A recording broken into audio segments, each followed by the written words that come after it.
Good evening. Welcome to Lompoc City Council meeting. This is Tuesday, June 6, 2017. It is 6:30 p.m.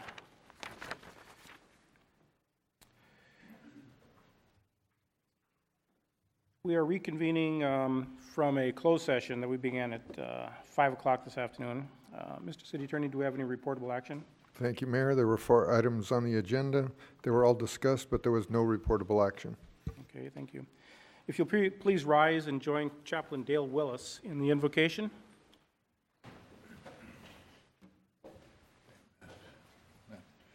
Let's bow our heads and pray. Father, we just come before you now, and we thank you, Lord. We thank you for men and women who are willing to volunteer their time, Lord, to work on behalf of our city. Lord, we ask you to bless them with wisdom. We ask you to bless them with endurance and boldness, Lord, as they consider the issues of our city and our times. Lord, we thank you for keeping our city safe. We thank you for the men and the women that come forth as first responders and defend us and keep our city safe and come to the aid of those of us who have challenges and difficulties. And Lord, we honor you and we just praise you. We thank you for the military and we pray for the things that are happening in our cities and in the world. We just ask for your blessing, Lord, and we ask for answers from you on high. In Jesus' name we pray. Amen. Amen. Please remain standing and join me in the Pledge of Allegiance. I pledge allegiance to the flag of the United States of America and to the republic for which it stands, one nation, under God, indivisible, with liberty and justice for all. Please have a seat.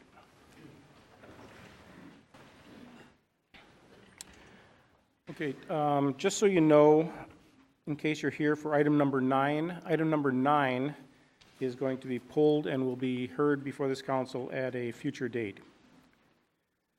Let's see, on May 23rd, I presented a proclamation to the Public Works Director, Kevin McCune, at the Dewey Center, honoring 2017 National Public Works Week, which we just completed May 21st through the 27th.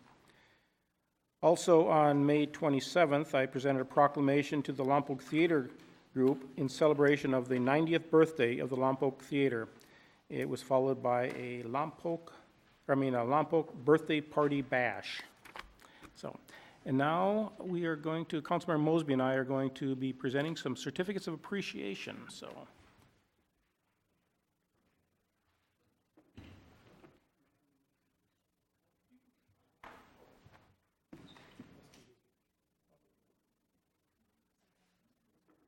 Mr. Hill.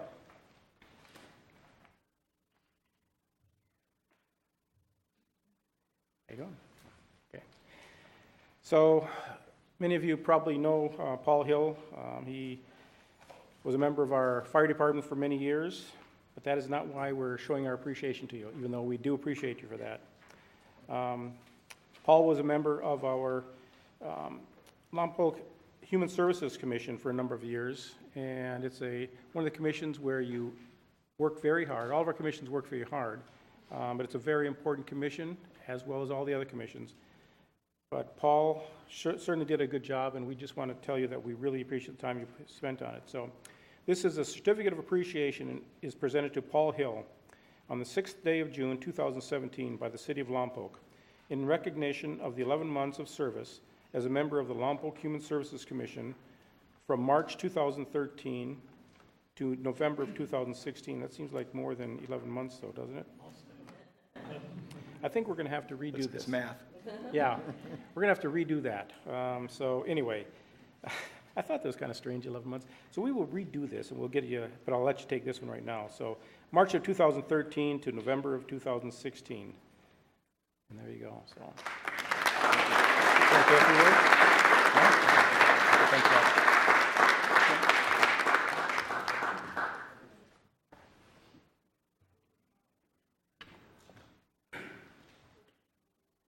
You're next, Nemesio.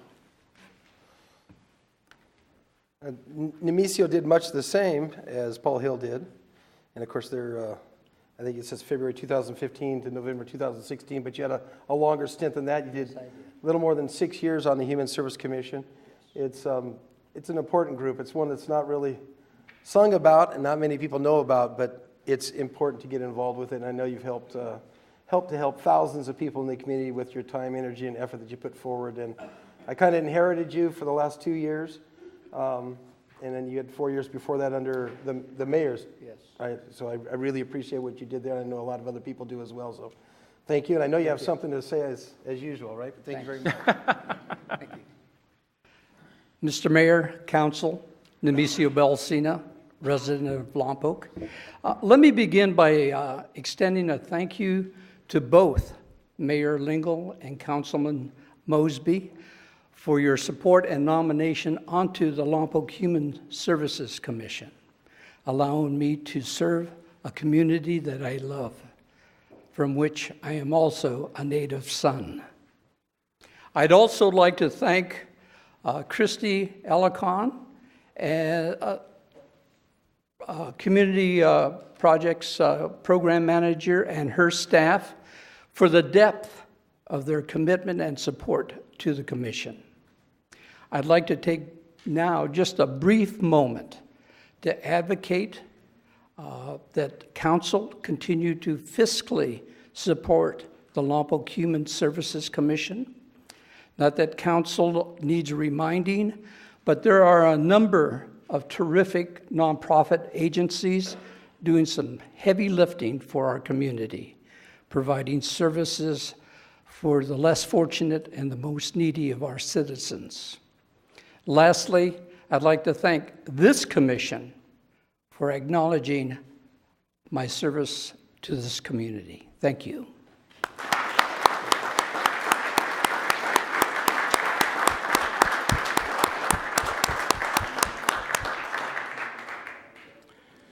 Okay, well, good. Again, thanks to both of you. You'll deeply be missed. Let's see, city staff present, we're going to have the Above and Beyond Awards. Okay. Council, Mayor, audience, I'm Joe Kavanaugh, the Safety Officer for the City of Lompoc. Normally, the President of the Central Safety Committee would be here. She was unable to make it tonight.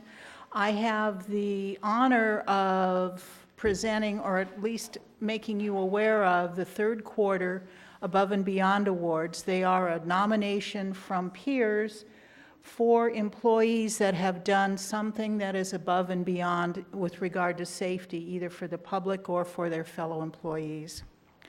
The first individual was nominated by Trish Munoz, and that's the Treasury and Utility Billing Department. And Trish wanted to have them recognize the 11 members of the Treasury and Utility Billing Department for their ability to diffuse situations when utility customers are irate and profane. The next nomination was done by Chris Naster from the water treatment plant for Bill Coliff, the water treatment supervisor. And Chris was actually the employee that was counseled by Bill and wanted to have him recognized for his ability to counsel an individual at the plant that was not his direct employee, and that he also worked with me to present some additional training so that the employees at the plant would be more safe. Had to do with battery safety and the correct personal protective equipment. The third nomination is from Marcelo Sarquila, and he is nominating Alice Riggs, one of the janitors that works here at City Hall. And if you notice the restrooms, you notice the carpets, you notice how clean it is, Alice has a lot to do with that, and she goes above and beyond to make sure that it's constantly clean for the public. The next nomination is from Carol Hessen for Slow Weigel, who is a maintenance for solid waste, and Slow was able to retrofit a valve on one of the power washers. Slow's job is to go out and do graffiti cleanup. And his ability to retrofit this valve resulted in the fact that people will no longer be scalded from the hot water using the piece of equipment.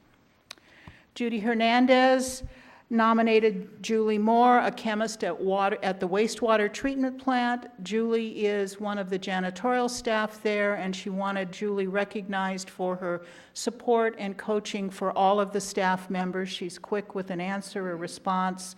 She does a lot of work to make it just easier for all the employees there. She has her own employees that she directly supervises, but Judy is not one of them. And last but not least, Chad Dawson, a supervisor from Recreation, wanted and nominated Ashley Winslow, the Aquatic Center supervisor. Ashley was at the rec center one day and noticed that there was an uneven step as you entered the women's restroom, and she went out of her way to make sure that that was noted. Fluorescent tape was put down to avert a trip hazard. And that's our third quarter nominations. I want to thank you for your time. Stacy, here's your copy. Thank you very much, Joe.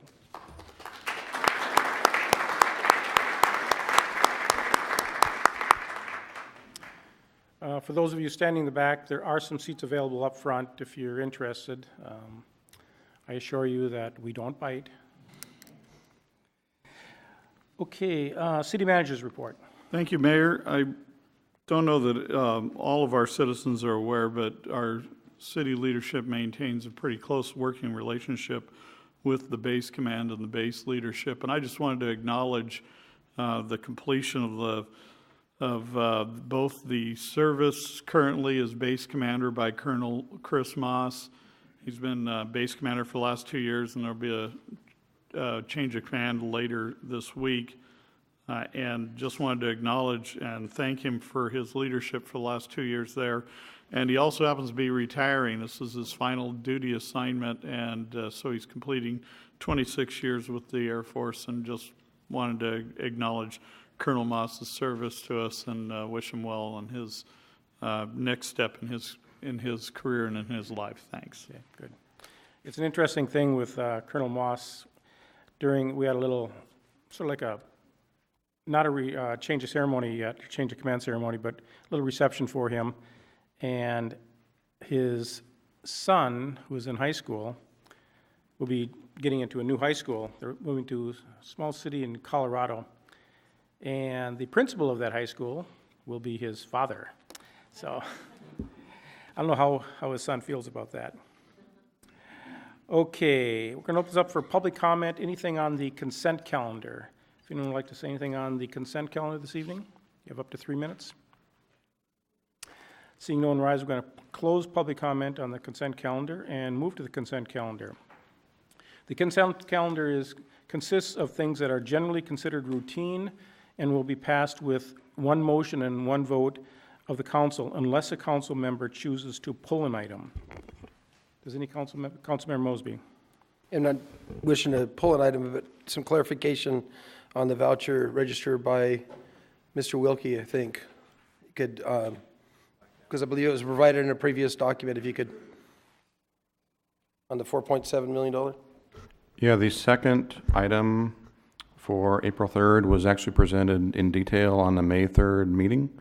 But it was not on the May 3rd agenda front page, so it's just following that period. So, Thank you. Okay, anyone else? Okay, seeing no one have their light on, I will entertain a motion to approve the consent calendar. I'll second it. Okay, do we have a motion first? No, I was entertaining a motion, so, okay. You want to make the motion? Yeah, I'll go ahead and make a motion there, Okay. and that we accept the consent calendar. And I'll second that. Okay, very good, now we've got it. Okay, any discussion? Let's vote. And that passes 5-0, thank you. Staff presentation, Chief Walsh.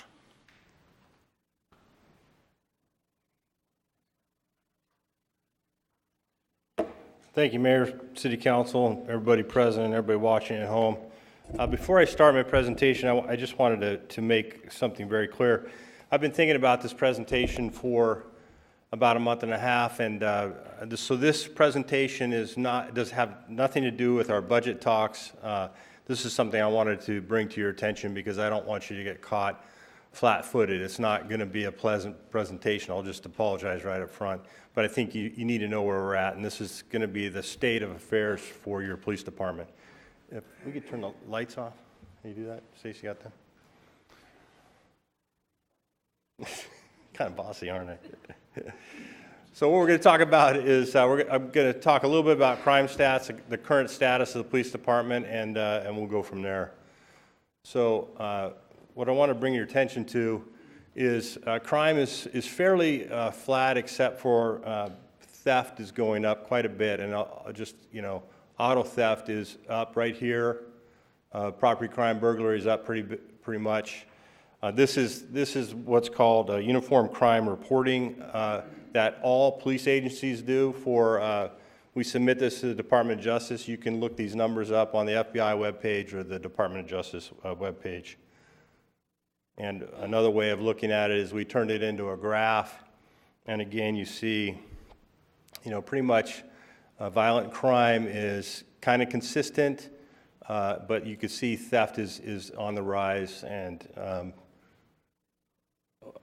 we attribute that to some of the propositions we've passed lately. There's, Prop 47 decriminalized or lowered the punishment for theft and drug offenses. So I could put other cities our size from other states that don't have that law, and you would see that this spike is spiking in California, not really in other states. So we're trying to get a handle on that, but that's the state of the affairs here in California. This is, I'm sorry it's hard to read, but what this is our organizational chart. The red are positions that are unfilled, and the yellow are our officers who are in background. So to give an example, we have hired 3 dispatchers, but we're still down 1. So 3 of our 8 dispatchers are trainees. We're down 1 dispatcher. We're down 1 community service officer. The one we had in this full-time position went to the sheriff's department. We're down 3 narcotics/gang detectives and 7 officers for a total of 10 officer vacancies. In addition, we have 2 individual officers on modified light duty for long-term modified light duty. So in reality, we're down about 12. And one of our dispatchers is currently about to have a baby. Pending are 6 officers who are in backgrounds with other departments, and we anticipate losing them in the next 2 months. For a grand total of 16 officers will be short. I'm sorry? Out of 50 sworn positions. Out of 50 sworn positions, yeah. So to give you an example, the reason I bring this up, I'm a little worried because it's going to be very difficult to police Lompoc with that amount of shortages, and I'm also worried about the potential for other officers to put in to leave. So, some of the things that we're going to have to cut if we go down this far, one of the things would be SWAT training. We'll cut it in half, which I really don't want to do because SWAT is probably the most force you could bring to a situation, the most liability you can bring to a situation. I don't like to cut that. Our overtime is already extremely high, but it's going to go higher because we have more openings. And quite frankly, what I thought about, so we don't have any traffic working full-time. The only traffic officers are working federal grant overtime because our grant mandates that they work traffic, and so they're doing that on an overtime basis. So we don't have full-time traffic. We don't have anybody working gangs. We have 1 detective working narcotics right now. That's going to have to go away if we go down 16. We have community services, which is Sergeant Martin and a school resource officer. We'll have to put them on the street. So that's 2. Property crimes detective, we'll probably have to pull them and put him into patrol. And the captains and myself will have to work patrol as well. And I'm not trying to be doom and gloom, that's the facts. So, and if we pull our officer that's working currently with a probation officer checking on AB 109 probationers in town, that gives us 7, so we're still down 9 bodies. So We are putting 3 officers in the academy. It starts in July, but we're shorthanded.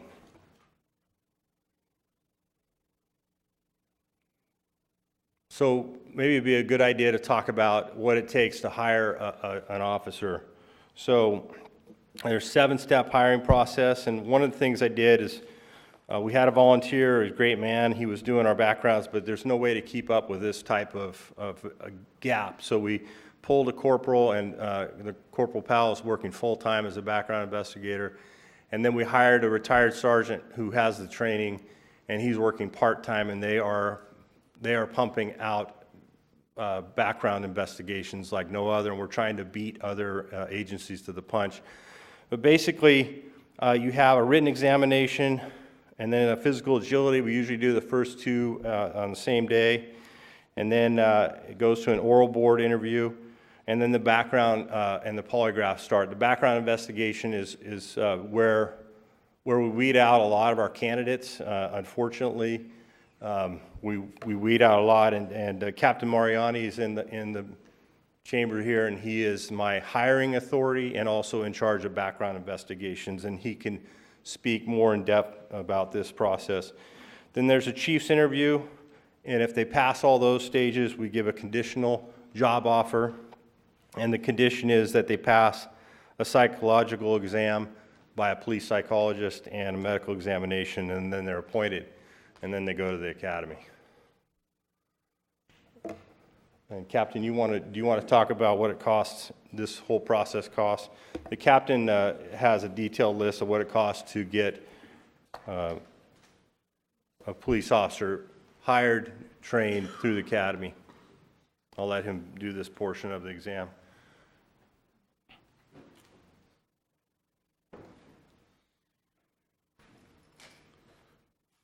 Good evening.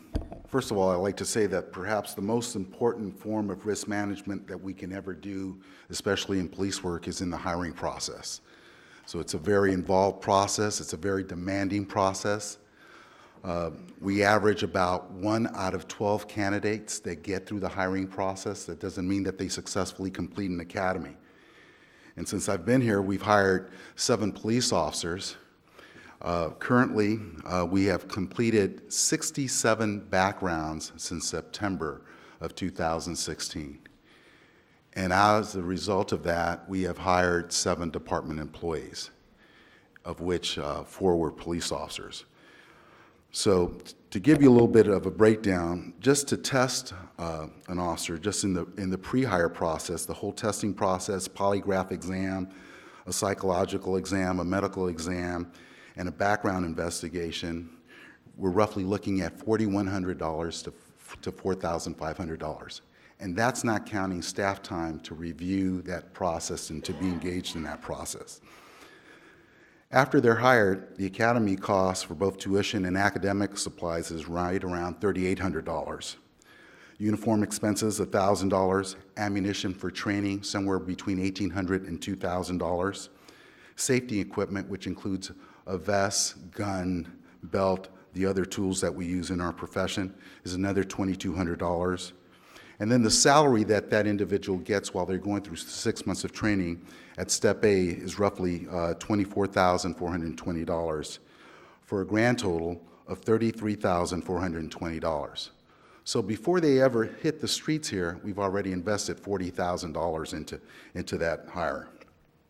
Post-academy training, we're looking at an FTO program of approximately 18 weeks.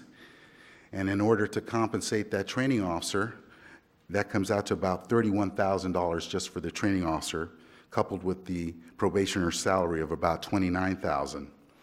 Second year salary to become a post-certified or to achieve a basic post-certificate comes out to about $59,352. So within a 2-year period, we've expended $157,000, $342 on a 2-year police officer. And that doesn't include benefits, additional training, nor does that have any other cost factor involved here for staff time that took to hire and get that person through that 2-year period.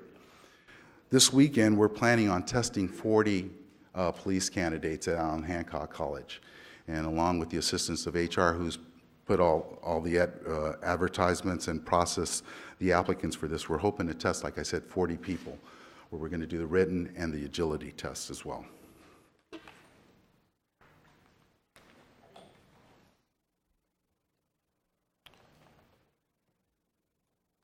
So one of the charts that we did a little research, and it's hard to read. So this is the orange represents the total amount of separations, and we're right there in the middle. If you see the long one that says 71, and then the one right below it is separations going to other employment, and that's 32. So that would be the officers that go elsewhere. The red one is for retirees, and the blue is for I'm sorry. The orange one, or the red one, I'm sorry, is for disability, and the other one's for retirement. So either number, 71's a big number, and so is 32, and so we're fighting this constant battle to hire up to strength, and I just think you should note that.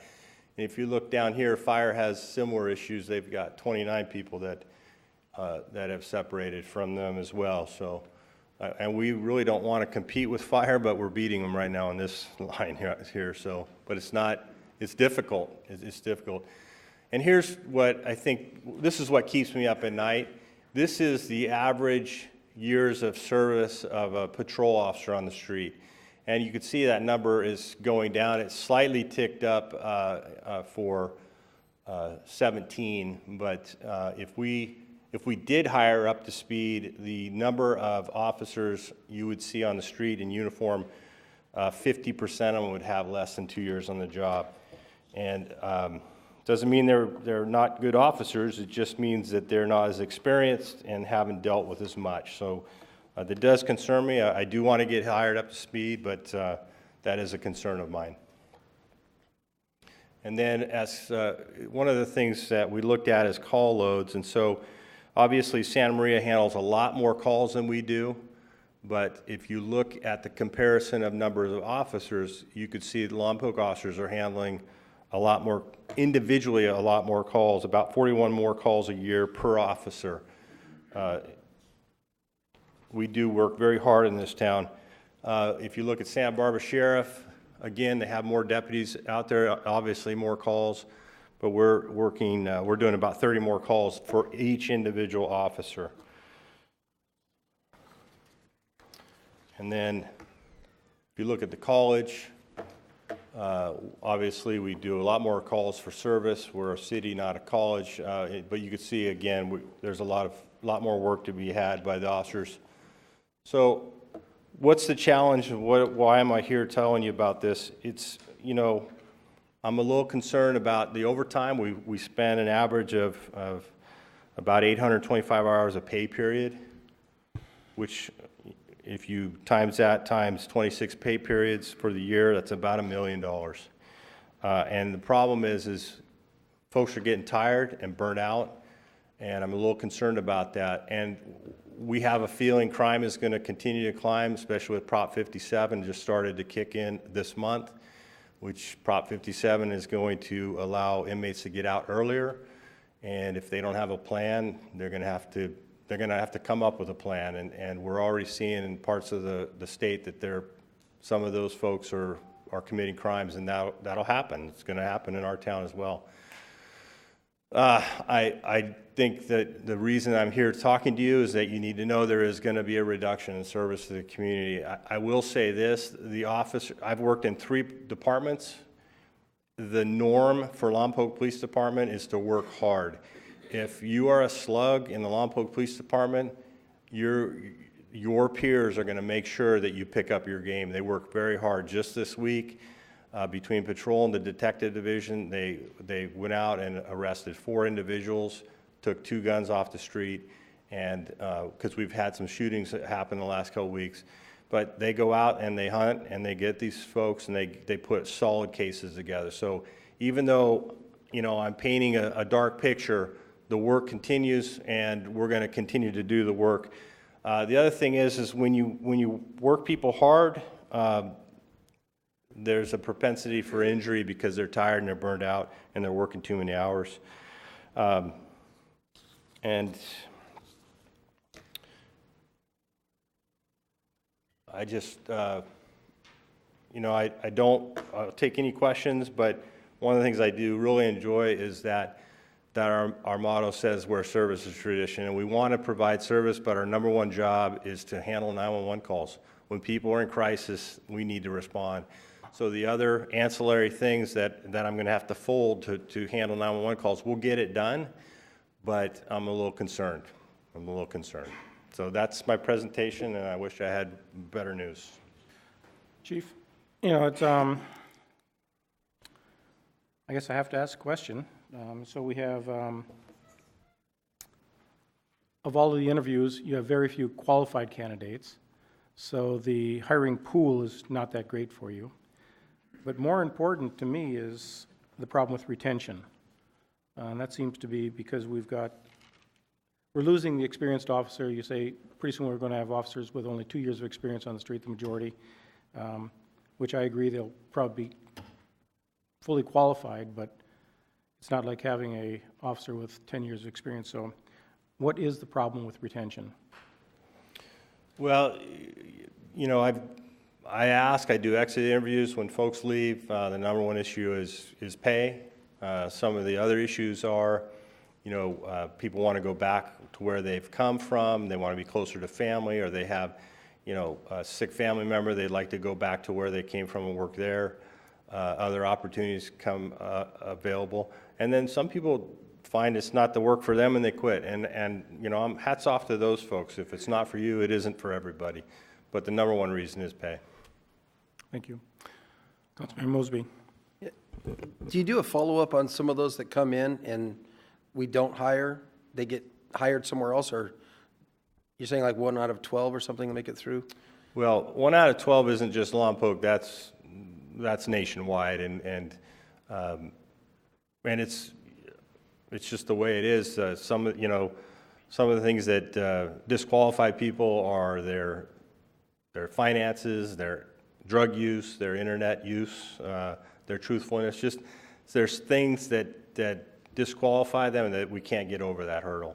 Yeah, we were talking about this before, and there are some unique factors. Some people think that it's maybe something they did younger on, but there's other areas that people don't realize. So maybe you could elaborate a little bit on that, so maybe some of the people out there listening realize that. Well, you know, just give me an example. We had a 24, 25-year-old with $100,000 in credit card debt. That shows poor judgment, and I don't want a 24-year-old at 3 o'clock in the morning to stop a drug dealer with $10,000 cash, because that's tempting. Now, is that going to happen? Well, I don't know, but that, you know, like the captain said, your best form of risk management is to make sure that you don't put yourself in a position where corruption could occur. That's one of the items people don't think about, but credit is one of the issues. It's a real important issue. Well, and decision-making, too. And, you know, unfortunately, drugs are kind of looked at as minor and low, it's not high crime, it's not violent crime, and so it's not a big deal. Well, it is a big deal if you use methamphetamine for 5 years and quit. Okay, so you're not using anymore, but you're gonna run across meth all the time. It's like, you know, it's like putting an alcoholic behind the bar to serve beer all night. You know, it's too tempting. Yeah. So. No, thank you for being here, and you know, we've talked, and I really appreciate what you're doing. And the other, about 15 or 20 officers in here too. I want to look you straight in the eyes and thank you guys for all you're doing for us. Thank you. Thank you. One last thing, Chief. If hopefully there's some young people out there watching right now, what kind of candidates are you looking for? Age, education? I mean, because I think some people out there, they think become an officer, you've got to be a star on the football team, be ready to go out there and combat the ex-Marines. So tell us what you're looking for. So, you know, we're not looking for perfect people. None of us are perfect. I come close, but none of us are perfect.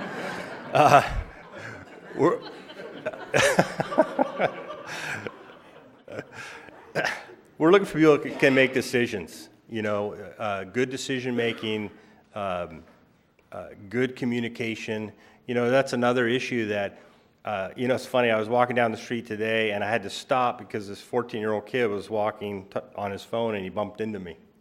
And we had a conversation for about 30 seconds, then he was right back at his phone. And so the young people aren't learning how to communicate.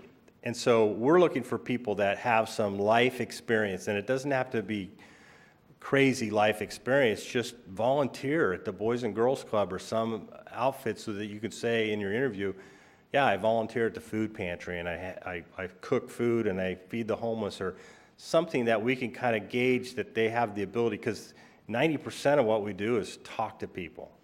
And so, and good decision making. Marijuana is legal. It's going to be a problem. I think that's going to hamper us as well, because people are going to come in and say, hey, it's legal, just like alcohol, but, we're a drug-free, place, and it's still illegal in the federal system, so, it's going to be an issue. I can't have somebody that's been smoking weed come to work and carry a gun. So it's kind of important. They're going to have to make a decision whether that's something they're going to do. And then I would scrub their social media and be a little more careful about it, because some of the stuff that gets posted and reposted is, you see what's going on with Kathy Griffin, and people post stupid things and they think it's funny, and it comes back to haunt them.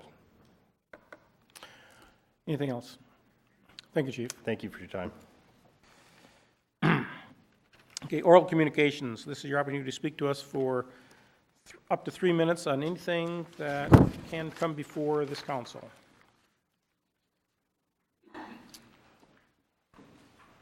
We see a lot of people rising.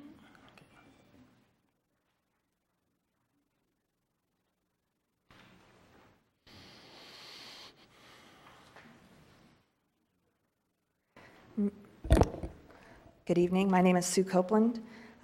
Thank you, Mayor, council members.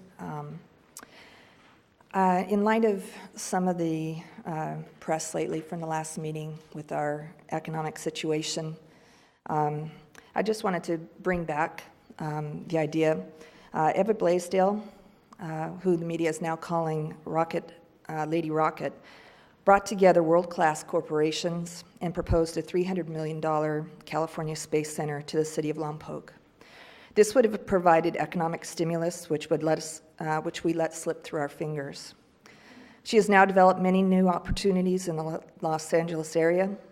Based on what I know, she is in the finals to acquire 42 acres in Woodland Hills, which is a former Apollo factory, and is also evaluating the Santa Susana rocket site, test site. She's also being courted by Palmdale business community and development agencies to bring the California Space Center there, as well as a recent offer from the city of Los Angeles. We cannot afford to let access to this powerful and visionary woman pass by us again. Lady Rocket never left us. I've had many conversations with her in the past 2 years, and she's come and visited Lompoc many times, participated in some of my church events, still supporting our schools. And so it's clear she still has a heart here for Lompoc and its young people in particular. We as citizens have the chance to bring Lady Rocket and the California Space Center here to Lompoc, where it's really needed and where it belongs. I urge our city council, our mayor, city manager, to begin the process to bring Eva Blaisdell's California Space Center back to where she originally conceived it.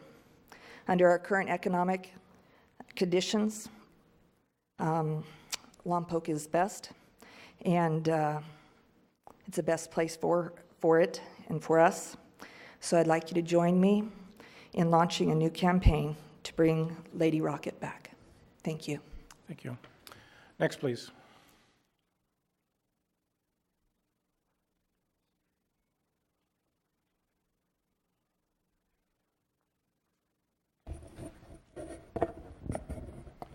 Good evening, Council. John Lynn, Lompoc resident. I was distressed to see at the last council meeting that the mayor and the city manager were speaking about municipal bankruptcy in the same sentence with the city of Lompoc. And you'll recall that I raised that concern when we were talking about a fire station, and we were all assured at that time that that was not a possibility, that we could have that fire station and be well funded and there would be no issue. Clearly, some things have changed. There's a lot of discussion about this new CalPERS cost that we didn't understand in the past, and yet, as far back as I can remember being involved with the city, we've been talking about this CalPERS spike that's coming down the road, and the numbers today aren't too much different than they were a couple years ago. I also noticed in reviewing the budget that we have over 10 years, $110 million in proposed capital improvements. You can't really figure out what they are because the pages are missing from the back of the budget that talk about the approved, what were included. Those pages were given to you at the last council meeting, but they were not made available to the public. They're not on the website from the last council meeting, and as of 3:30 this afternoon, they were not attached to the budget. So none of us really know what's involved in capital improvements. And if that's going to be $110 million over the next 10 years, it's certainly something we need to be talking about. I really don't understand why we went through all the months of creating a draft budget without first coming to this council and saying, do you want to engage in tax increases or not? Because that's going to drive the process forward. And we now find ourselves closing in on a deadline, so I certainly hope one of you has had the foresight to ask the city attorney if a continuing resolution can be passed, so you have an ability to take the time you need to decide on a budget. Later I'll make a presentation on some possibilities on how to balance the budget. One of the things that has not happened over the last 2.5 years is more jobs and more businesses coming to town. In fact, a review of the sales tax for local businesses showed that consistently there have been small decreases in sales tax over the quarters of the last 2 years primarily. We have had increases in the amount of money coming from Sacramento. You have a tall hill to climb with this budget, but there's more than one way to climb the hill, and I hope you're all thinking about that and not buying into the fact that there's only one solution, because that is truly not the case. Thank you. Thank you. Anyone else?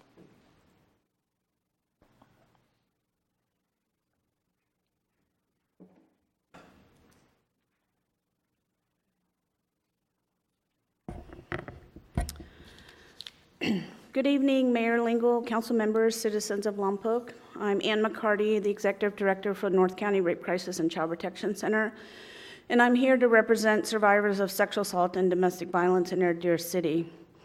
With the horrendous realization that our city's budget must be cut beyond the bare minimum, I respect how difficult your task is to do so. But I want to remind you to not forget the basic human right of safety. The survivors of violent crime that live within our city need advocacy. Advocacy through the legal system, advocacy within the medical community, and advocacy for just plain old survival. They need help in relearning that they deserve to feel safe. They deserve to have someone stand with them in court. They deserve to know that they have a right to even go to court. They deserve to have an advocate to help them remember that it's not their fault that they have been victimized. And our city deserves for you to keep the position of victim advocate within the police department. The law enforcement officers of Lompoc are not advocates. Their job is to serve and protect. Yes, but not in the form that an advocate does. The positions complement one another by comforting the survivor and helping to prepare them for interviews, exams, and testimony. To remove the victim advocate position will not allow you to hire more law enforcement. It will not allow you to buy more property, and it will not allow you to buy a new fire truck. The position does not use the dreaded CalPERS, and so it will not be adding to that debt. It will only maintain the security and support that our local victims of crime depend on and deserve. It feels uncomfortable to stand up here and state that one need is greater than the next, but truth be told, Our citizens' health and safety is paramount if we're going to have a city that is attractive for people to come and visit. Victims left to wander aimlessly through the quagmire that is our legal system without an advocate will find themselves confused, ill-informed, and quite possibly not be a contributing member of our society.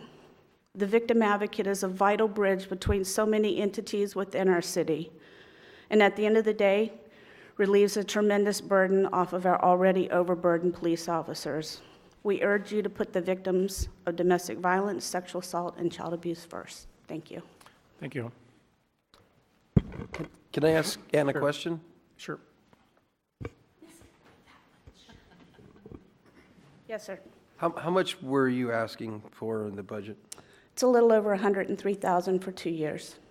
Thank you. Next, please.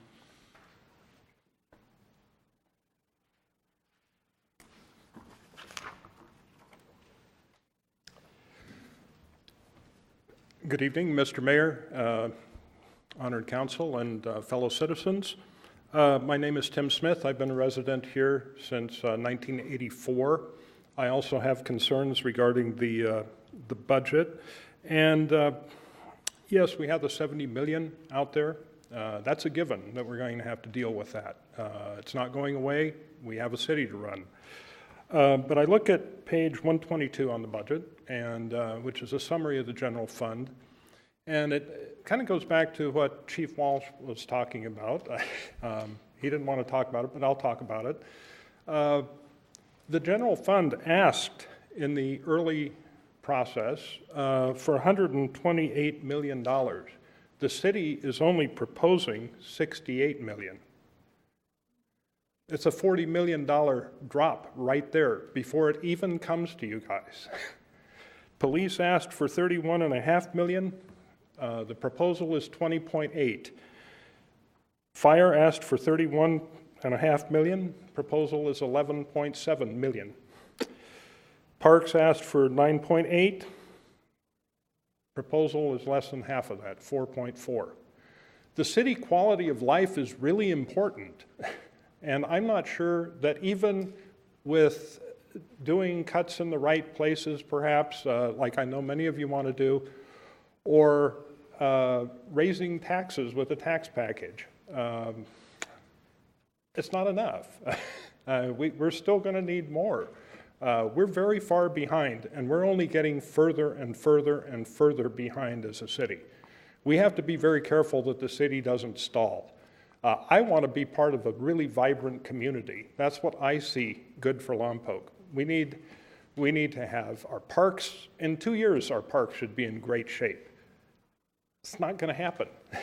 We have to be realistic about what it's costing to run this city. It's very, very difficult. I know many people here have discussed how much of a burden this could be upon some of our more economically disadvantaged citizens. And I think we're all empathetic and very compassionate about that point. Lompoc is that kind of a community, but we can't run the city based on what the lowest economic tier can afford to pay. We have to run it with economic responsibility, fiscally conservative, meaning it doesn't mean that you don't spend money. It means that we have to spend money wisely. And I would recommend that you really take a close look. We haven't even talked about what's actually in the budget.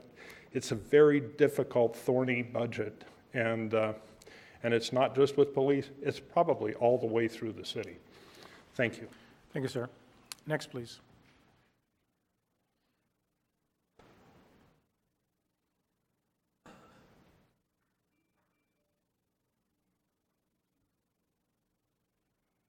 My name is Alice Down.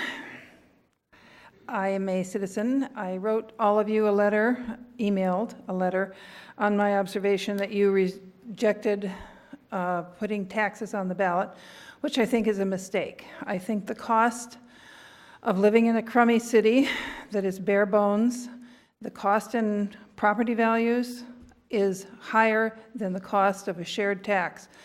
I think we are better off doing that. No one likes taxes, but we don't want to live in a town where the parks are shabby. We are a destination now for wine. Let's take advantage of it. The towns I like to visit, I know they put in extra taxes to provide the flowers and maintain the look of the town, and people pay them, and we come and visit. And when people come to Lompoc for the wine tasting, we're famous now. Let's take advantage of it, even if it spread the cost broadly across the city. Like I say, I think the loss in property values is worse than what would happen with the tax that we are being possibly assessed. Give us a chance to vote on it. I think Lompoc would do that. It approved a hospital with 87%. They approved taxing themselves. There's no reason to think with leadership that they wouldn't do the same thing with a tax to make our city better. Second point, I am also representing the museum, and one point was made about the budget being phenomenally higher than it was in 2012. Well, none of that has gone to the museum. The amount budgeted for the museum in 2012 is the same that was budgeted, or less than was budgeted in 2000. We have not increased that, and if the museum goes away, is unfunded, there would be a cadaver in the middle of the town instead of a historic building that is being tended to and represented, and the collection would disappear. The museum would be gone. And I don't think we want to do that. Thank you. Thank you. Next, please. Okay, seeing no one rise, we're going to close our communication. And we're going to, I'm sorry, okay. We're going to reopen oral communication. Thank you. I just was watching last week's meeting, and as a person who was a company CEO for 30 years, I don't know why it is that we went from 0 problems with a $60 million deficit, but bankruptcy at 70. Obviously, someone didn't see the tea leaves. I can tell you what would happen in my company if I was suddenly aware of something that I should have been aware of years before. Someone would get fired. The next thing that would happen is we would all tighten our belts. Because in the private industries of this country, there's no bailout. There's no let's raise taxes. So what would happen is we would have to lower our workforce, consolidate, and the CEOs and executives would take a 25% pay cut, and maybe more. I find it astounding that just 6 months ago, or I'm sorry, about a year ago, we were talking about a $30 million fire station. Is somebody in dreamland around here? We were also talking just a matter of months ago about building this wonderful 5 or 6 soccer fields, 4 baseball parks, and a football stadium up at Hancock College. Now, there's a lot of grandiose ideas being thrown around up here, but nobody seems to understand that we don't have the money to pay for it. I think it's a disgrace that we would cut off the museum. An absolute disgrace. That should be the last thing that goes. I would like to be proud of the City Council and say that they're addressing this problem in a fiscally responsible manner and not passing the buck and not pleading for bankruptcy. Our solutions are with you. Thank you, sir. Anyone else?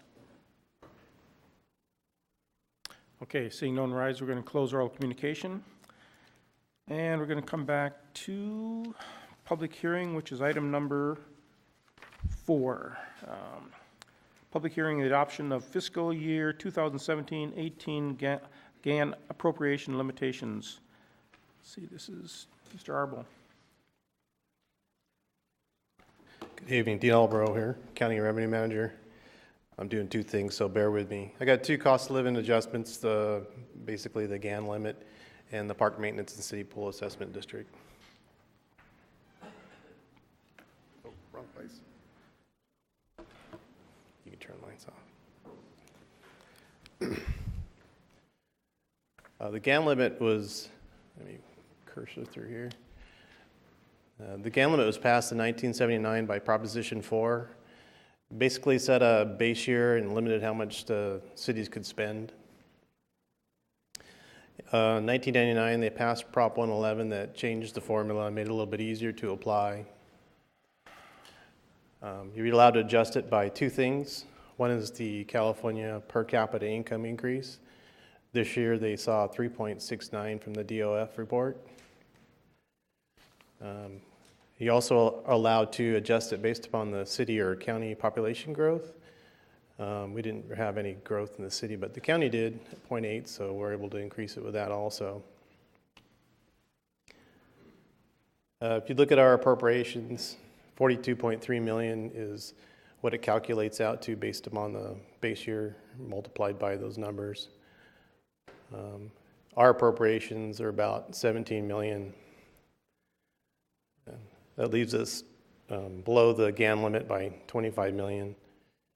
It kind of gives you an idea how much the state through the years has helped himself. This is a public hearing, so hopefully we can adopt this resolution and set the GAN limit. Okay. Yeah. Okay, that's your report? Yeah, I got one more. Okay, so just for our information, public's information, this comes to us every year. It's sort of routine. Yeah, yes, it is. Yeah, okay. Councilmember Mosby. How's a community like Santa Barbara rating on that number? Are they close to their GAN limit? Or? I'm not sure. Brad, do you know? Anybody know? I'm not really sure. I know some cities do get close to the GAN limit. We probably won't be for quite a long time, obviously. Well, that's kind of shows a little bit at a level of, so to say, economic indicator. It'd be nice to be closer to that limit, right? Is that?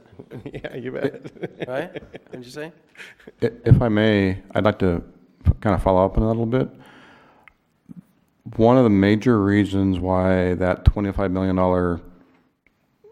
under the limit is there is because of ERAF, which is what the state began taking from all cities and other taxing entities in 1992.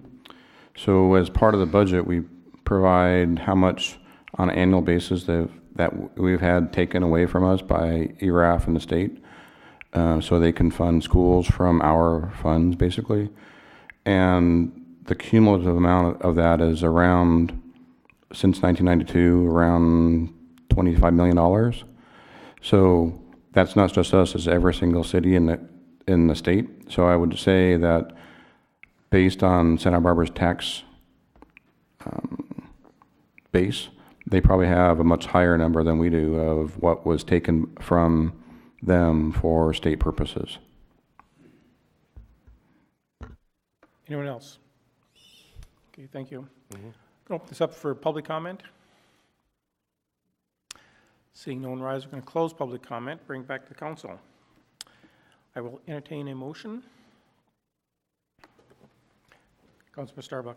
Yeah, I move that we adopt resolution number 6123, parentheses 17. And I'll give it a second. okay, it's been moved and seconded. Any discussion? Let's vote. And that passes 5-0. Thank you. Moving on to item number 5, public hearing to consider the ordering services and improvements. Let's see, this is Dean again. Yeah. Yeah. This next one is the Park Maintenance and City Pool Assessment District that was passed in 2002 to fund our pool and parks and park equipment. This is a 3-step process. We came to you in February and asked for direction to hire SCI Consulting to do our engineers report. In May, we came back with that report, said that we would have a public hearing and intent to levy. And this evening, we'll hopefully conduct that and pass a resolution to move forward and put this on the roll. Each year, we're allowed to adjust this based upon the Los Angeles CPI. This year, it was 2.11, and it goes from January to January. We're not allowed to go above 3% per year. That being said, last year we had 3.1, so we had 0.1 left over. So our adjustment this year is 2.21. That puts the single family equivalent at 26.82 cents. And if you calculate that out based upon the number of parcels, our projected is 316,873 for the revenues from the assessment district. If you go to page 8 and 9, there's the city's estimate for the budget.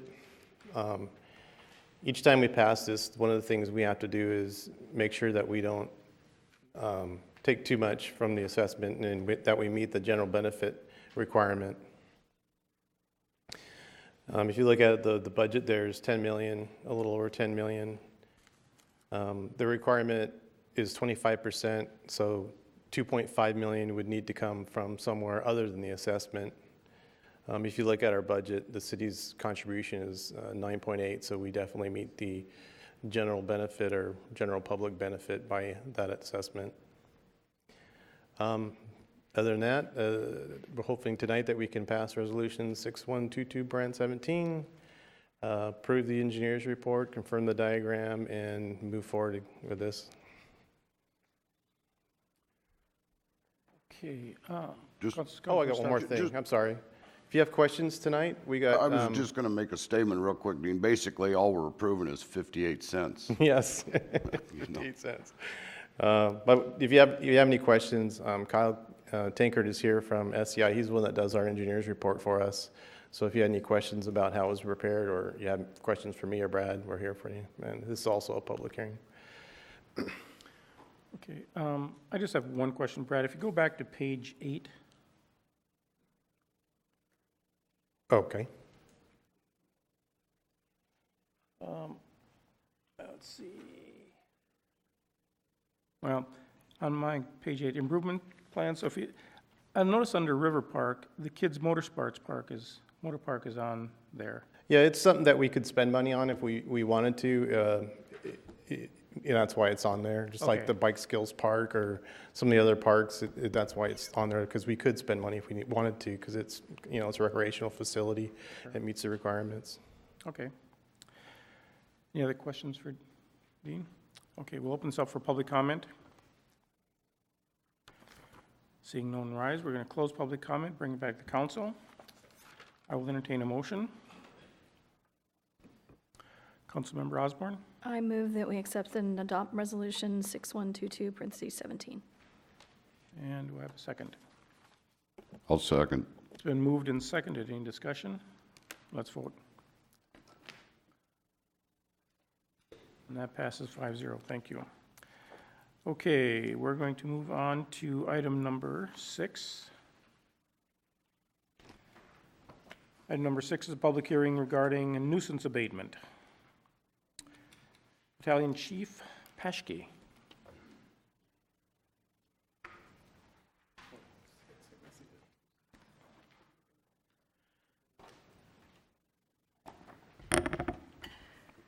Good evening, Mayor, Council, members of the public, and city staff. We are at our official public hearing for the weed abatement, which is an annual program that we do. We started with about 200 parcels, and I'm going to have Dean open up a video so we can actually do a little bit of illustration as to the work that's been done in the community. Sometimes a picture or a flight over says 100 words. So.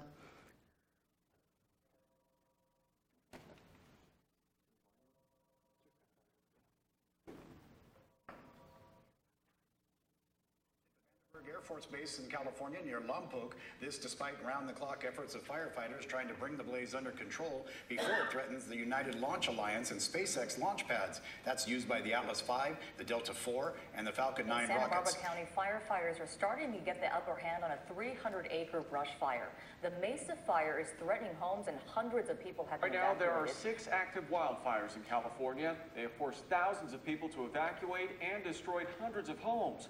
And they're stretching firefighters to the limit. 100 miles north of Los Angeles, an explosive wildfire has Santa Barbara County under a state of emergency tonight. At least 4,000 acres have gone up. Hundreds of residents have been forced from their homes. More than a dozen major fires are scorching the West.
So since this is a public hearing, we wanted to illustrate how the threat is real here in our city. We think about being a city proper, we're not the county. You actually see from some drone flights how much brush we actually have. There's a couple examples of Highway 1 and 246, a 33-acre parcel, working with one of the owners to clean up areas he's never cleaned up before on a plateau. So the outreach is there, the message is going well. There's still a bit more work to do, but you can see from some of the pictures there has been quite a bit of work, including the La Prisma HOA area. There's about a 5 to 10 foot fuel break on top of Ladera and Rinconcito that we haven't had in years. So with the power lines below that we've had a history of several fires, that's really good news. We also don't devoid our hillsides. We try and take the light flashy fuels, the grass out, and leave the good brush. Reduce a little bit of the brush, but leave something. We don't want our hillsides sliding down when we have, our 100-year rains. So with that being said, we've started with about 250 site inspections, almost 200 on the first list, and we've whittled it down to 10. And I can tell you many of these, even on this remaining list, are working actively with me. So it's just a matter of needing a little bit more time, sometimes for the bigger parcels. But with that, we don't want to take any precautions. And tonight is a public hearing, so with your support, we would look to move towards declaring a public nuisance so we can maintain this brush clearance that we've worked so hard to get. The fiscal impacts essentially on the city are fairly minimal. We do have the ability to do a cost recovery, and we have a contractor that does remove the grass or the weeds for a very reasonable price, and with a minimal amount of staff time that is allowed to be teetered onto a property tax. Last year that happened in only 2 cases. It's something we work very hard to avoid. And if there's any questions from the council, I'm happy to answer anything. Councilmember Starbuck. Yeah, Dina, there's a couple of people on this list that are deceased. I mean, do you make an exception and try and reach out to heirs and other people in this, because there's nothing they can do about this now? I mean, are we working with people that are out of the area, that relatives, et cetera? I've been on the phone with numerous states, Arizona, Utah, Nevada, talking to different heirs. Things look as if they're still in a trust, but there's still a point of contact. The assessor's office pushes information at least a year late at times. We don't have a real good reconciliation with our programs, if you will. So we've actually sent a representative from the fire department to update what we can at the assessor's office when we know about those. So if it looks like it's dormant, no one lives there, there's been numerous phone calls and attempts, including visiting the assessor's office again to see if there's been a recent sale. And I do get information from new people that purchase, so we update as we go. But yeah, it's never been a perfect list. Councilmember Mosby. Yeah, a couple years back, the parcels on East Ocean, even though they were mowed, they caught fire. Would it be better maybe to do some disking as opposed to just mowing? We actually don't really recommend a lot of disking. Certain areas it's great, but disking also removes all the roots, and then we have, typically if it's not flat, we have hillsides that move. Yeah, that parcel is relatively flat, but it did catch fire. I don't know if you remember that. It burned, I don't know, maybe half an acre or something like that. You're talking East Ocean across from Home Depot? Yes. Yeah, that was due to a vehicle going by in a catalytic convertible, right? That was at a different time of year too, and it's being maintained a bit better. So removing all the product, sometimes it's not physically possible, but at least when we get it down on the ground, it's more of a creeping fire instead of it spreading quickly going up the hillside, and really we're trying to protect the homes. Okay, anything else?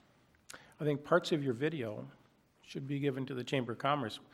We forget how beautiful part of the country we live in.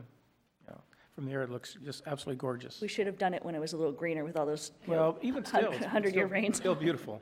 So. Yeah, very much so. It's actually been a little bit of a challenge this year because we're so very thankful to have all that wonderful rain. It made weed abatement more of a challenge because you'd mow and then you'd have to remow. And we apologize for the people that did have to remow. I myself was remowing, but it's just kind of part of the seasonal challenge. Well, I know what you do is, for that part, is pretty thankless when you have to contact people, tell them to do it. But on my behalf, I want to thank you for the work you're doing to prevent the fires, so, which is your job, of course. One of them. Okay, open up to the public comment. Seeing no one rise, we're going to close public comment. Thank you, Chief. And I will entertain a motion. Councilmember Starbuck. I'll go ahead and move that we adopt Resolution 6121, parentheses 17. Okay, and do I have a second? I'll second. Okay, it's been moved and seconded. Any discussion? Let's vote. That passes 5-0. I'd like to remind everyone to silence your cell phones if you have not done so already. Okay, moving on to item number 7. This is a council request. Discussion of wastewater revenue calculations.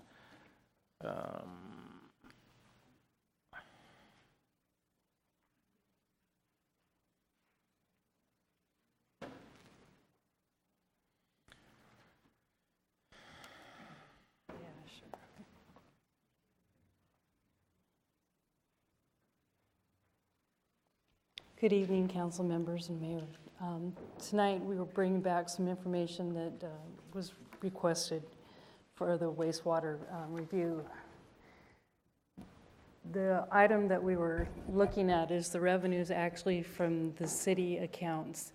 So what I have up here on the first slide is the actual amounts that we received from just city accounts, not from our partners or other revenues that we raised.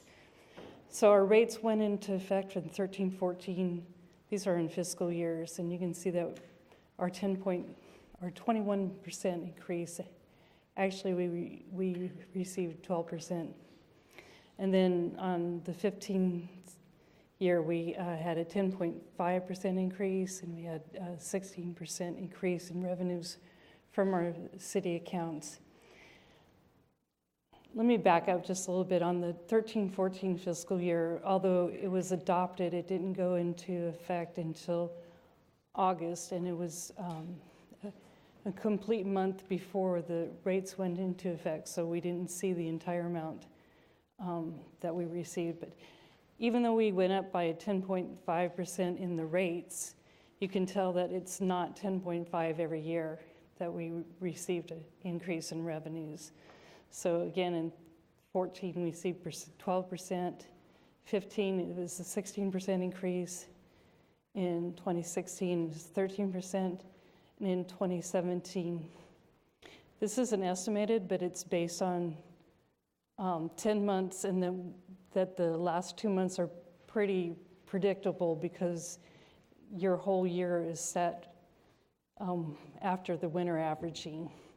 And you can see that it went up 4%, only went up 4%. And we now have the 2017 winter averaging. We received no increase. We're going to go down by 1%. If we had the 10.5, it would be 13 million for the next year.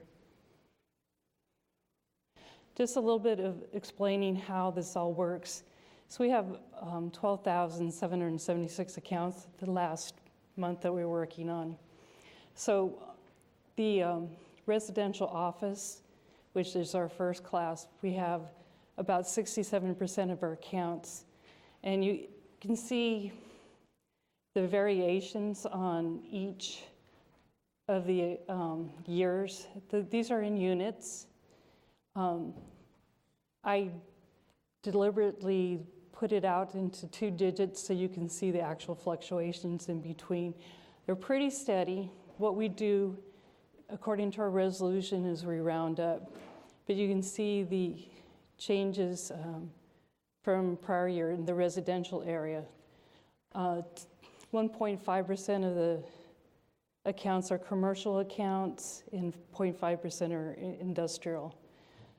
Anytime there's a change in our residential or class units, the flat rate is adjusted if we change the units.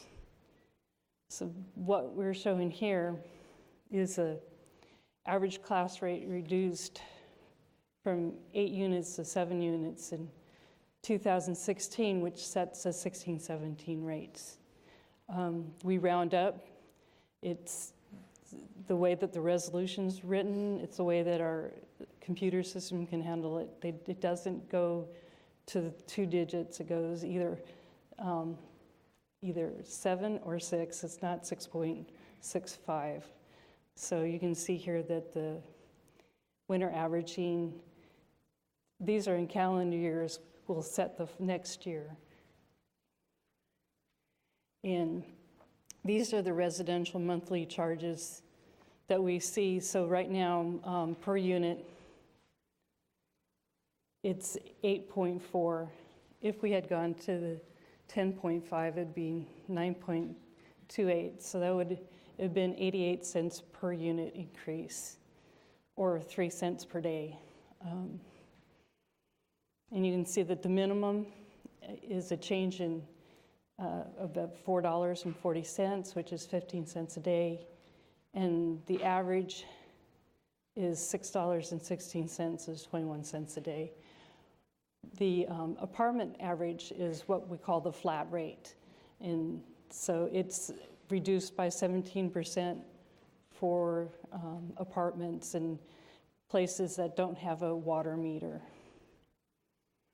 And that's all I have for you tonight. Just to point out that the loss of the rate increase makes about $2.6 billion, which we would have to reduce our expected capital expenditures and other items. Thank you. Councilmember Mosby. By capital expenditure, you mean fixing sewer lines? Sewer lines that seriously need to be updated, yes. Yeah. Okay, I'm going to thank you for bringing the numbers, and thank you for defining them. And I just wanted to point out that the document that I had last time, and I know the utility director, he had a different document that I had, so we weren't on the same page. We went back later and figured that one out. So, but the document that was put in front last time did show a reduction, but the computation that was in there included some capital project money that came from outside area that the previous year but didn't come the last year. That's why we saw the reduction in number. Yes. Yes. Okay. And after lengthy discussion with the utility director and some items that were pointed out to me that not say we're on an emergency, but we're close to emergency aspects and we don't want to get there. And what is there, 10 point some odd miles of something? Am I getting a head nod? Yes, Mr. Utility Director. Yeah. So there's some serious stuff, and you know, I'm one who likes to make sure I look at the numbers and hit them hard for the public in the light of a lot of the information. And I appreciate. I know it's just a handful of pages, but I know you had a lot of, especially in that old antiquated computer you got in there. You took quite a few hours to put this stuff together, and I really do appreciate you putting the numbers together, because it did clarify some serious issues, along with the hours I spent with the utility director. And I know he's got some lovely pictures if he wants to share them with the public, you know, on some of the lines that are needing to be fixed. I mean, I know at the utility commission meeting they have. Okay, he doesn't want to. I got you. Anyhow, I don't know if you don't have the next action on this. Are you needing an action on this? Well, there's nothing called tonight for an action unless you want to, I mean, we can do something. There's no action required tonight. No? You need to discuss a rate. Are you bringing it back? Councilmember Mosby, you could request to reconsider. I was just asking if staff was going to bring it back. The city manager can answer that if they. Well, we were, I don't know, I might ask for the attorney's help on this, because I know at one point we were in a situation where, yes, you had done your review, but absent any action, we were going to go forward with the 218, what the 218 process had already established, but you took some action to hold off. So I think you need new action to institute the rate adjustment, so we'll probably have to come back with that adjustment. Now, likewise as well, on the other rates, are the 218 numbers going through on water, or did? I can answer that. The plan is to bring it back, the water amount, because it's different than what the 218 authorized amount was, to bring that back as a separate resolution on the next meeting. So if we get some consensus on the wastewater, we can do the same thing on the 20th. So, for both of those. And for solid waste, there was no change. So the amount that was affirmed is the amount that was authorized and would be going forward. So you can't bring it back yourself, though, right? Or the wastewater rate? I think we need direction to bring it back, but it can be brought back along with the water resolution that we already got direction on last time. So do you want to move Because forward? right now, move there's forward no. with the council, or with the city manager can bring it back at his. I think what I'm getting is there's a consensus that we'll bring both those back for your consideration next meeting. Thank you. Could I see at least 3 people nod their head that he's right? Well, I'm not nodding yet. Well, Then I It will come then I back would for then I would action. There's no Then action. I would suggest that we have a motion with a vote Yeah. eventually.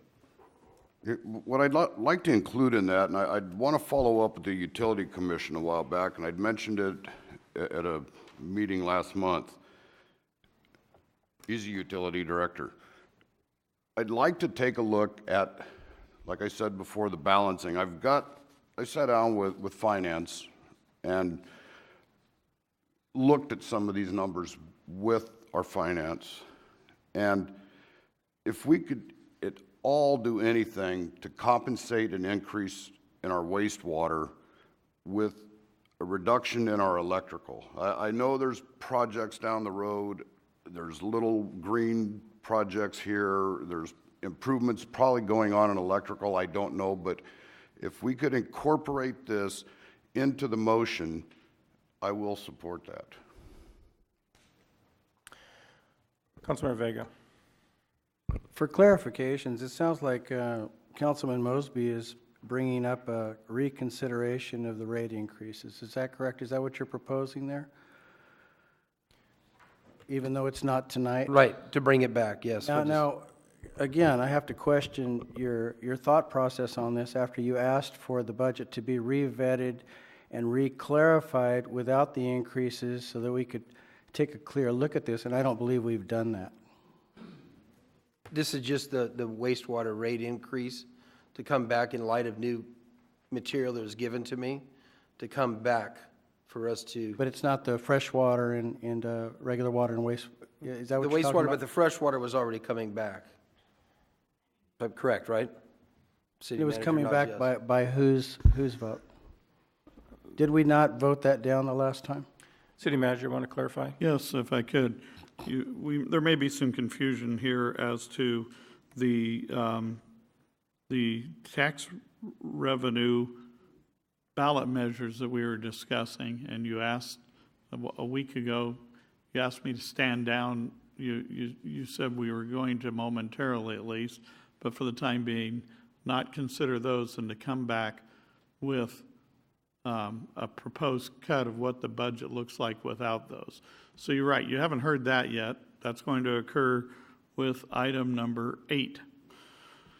But for this other issue that Mr. Mosby's referring to, we had, you as a council had directed to hold off. We had a process where we were going to be going forward and approving wastewater rates that had previously gone through and been approved via the 218 process. But here you've asked on an annual basis to, if you will, ratify the rates that were passed through the 218 process. In this case, you asked that we hold off, that you directed it, that we hold off on the consideration of the wastewater rate pending some additional information, because there was this appearance that an increase, one interpretation was that an increase in rates did not necessarily yield an increase in revenue, even recognizing that a revenue increase was needed to be able to pay and replace the capital infrastructure. It's not the path we wanted to go unless we knew we could be yielding increased revenue. That's what has been proven here tonight is, yes, indeed, a rate increase will yield an increase in revenue. So that portion has been explained, and why Mr. Mosby's asking now that it be brought forward at the next council meeting, at which time we were going to be bringing water rates at that point too, for the same sort of discussion we had had previously on wastewater. I think I understand. It sounds like we're backtracking, though. Sounds like you're bringing it back and you're double backing. Is that what we're doing? I understand what happened here. I understand the wastewater rate was approved the last time, and you asked for it to be vetted. Is that correct? Remember, because they were going to implement Wastewater, I asked for previously wastewater. approved one, right? Asked for wastewater to come back to answer some more questions. I got you on that But the one. water rate, I'm not sure exactly why we're coming back. We'll have to see what he's And bringing forward. that's what I'm asking to clarify, because I'm okay with the wastewater part, okay? I clarify that, but it sounds like we're double back and we're reconsidering it a second time. Have to see what he presents us. And I was just going to clarify, you took the action you did because I advised you that absent taking any action, the process was moving forward, and you had all decided you wanted to put the brakes on for a moment. So you took the action to put the brakes on, and all we're doing is for the reason you wanted to put the brakes on, we've gone through that. So the next action would be to remove the brakes if that's what you want to do. And if I may, on the water rates, the reason why we have to bring something back next meeting is the resolution that was approved in August of 2013 has set rates that were approved then. We're changing that. So what we have to bring back on the 20th are the rates that you revised that are less than what was okayed in August of 2013. That's what has to come back. It's affirming your decision last meeting to defer the rates. So Councilmember Mosby, I need a motion from you then to bring back that issue. Didn't a head nod work?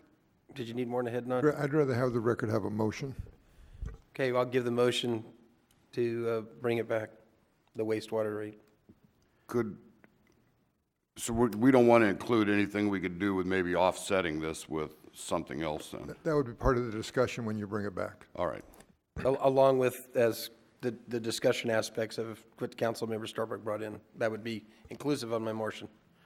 Discussion-wise, but you're not conditioning that being brought back with a recommendation to do something electric. You just want that to be part of the discussion. I'm asking Mr. Mosby because he made the motion. I believe so, and along with that, if that time we find through that discussion, then we can make a motion at that time. Okay, so we have a motion to bring back the item that includes discussion of other items, including electric. Yes. I'll second. Okay, it's been moved and seconded. Any discussion? Let's vote. And that passes 4-1. Okay. Okay, moving on to item number 8. Discussion of possible approved, yeah, we will, okay. You know what? We didn't take public comment on that.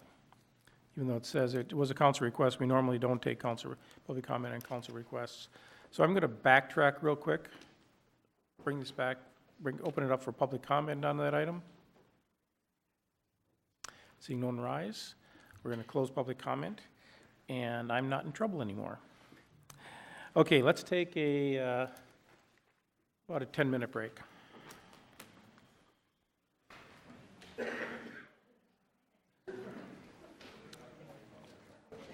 don't know why that was on there. We normally don't take public comment on a council request.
adjourned.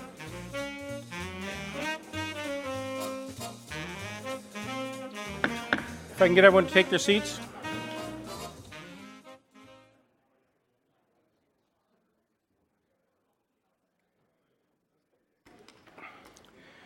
Okay, we're going to move on to unfinished business. This is item number 8, discussion of possible approval of 2017-19 biannual budget. Mr. Weimiller.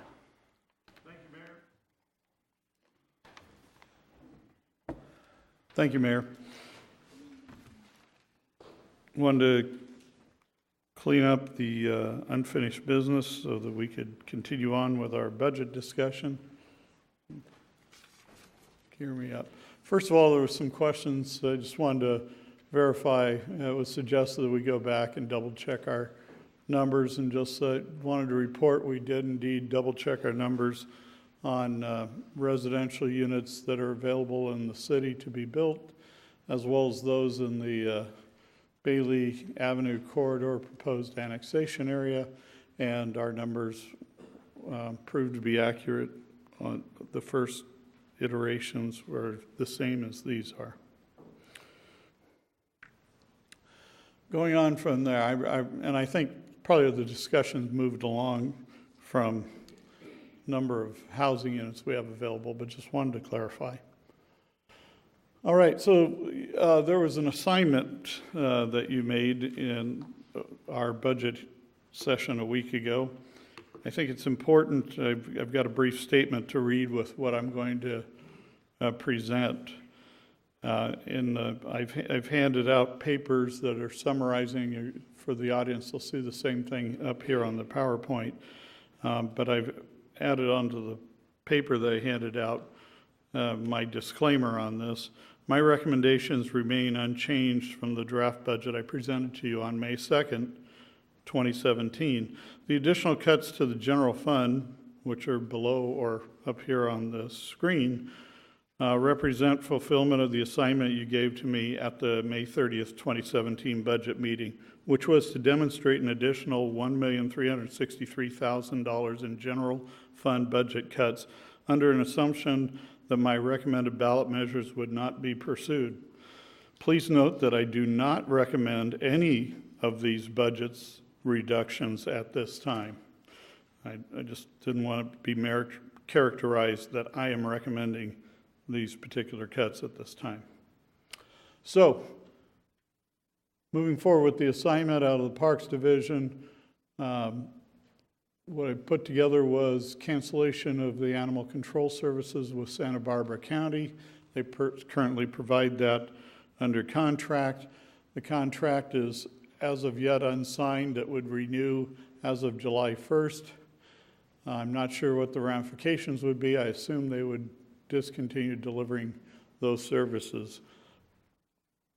Closing Ken Adam Park. Have a savings as closing River Park would. That wouldn't be the campground area, it would be the non-campground area of River Park. Reallocation of Barton Park costs to the foundation, saw that was a one of the project parks for the foundation. Reduce maintenance costs at Riverbend Park and eliminate maintenance of the multi-purpose trails for the 2-year cycle. That total out of the Parks Division totaled $710,233 over of additional cuts. So one more thing, and I'll go on and cover the other cuts.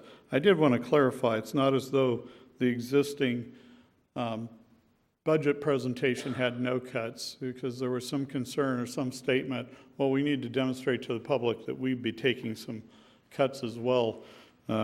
Besides the tens of millions of dollars that were cut from the original budget exercise we did, where we asked every department to bring forward, if we were going to do everything up to snuff and up, just absolutely where you'd be if you were as progressive as you could be and we were accomplishing as much as we could, what is it that you'd want to have in? And we cut tens of millions out of that.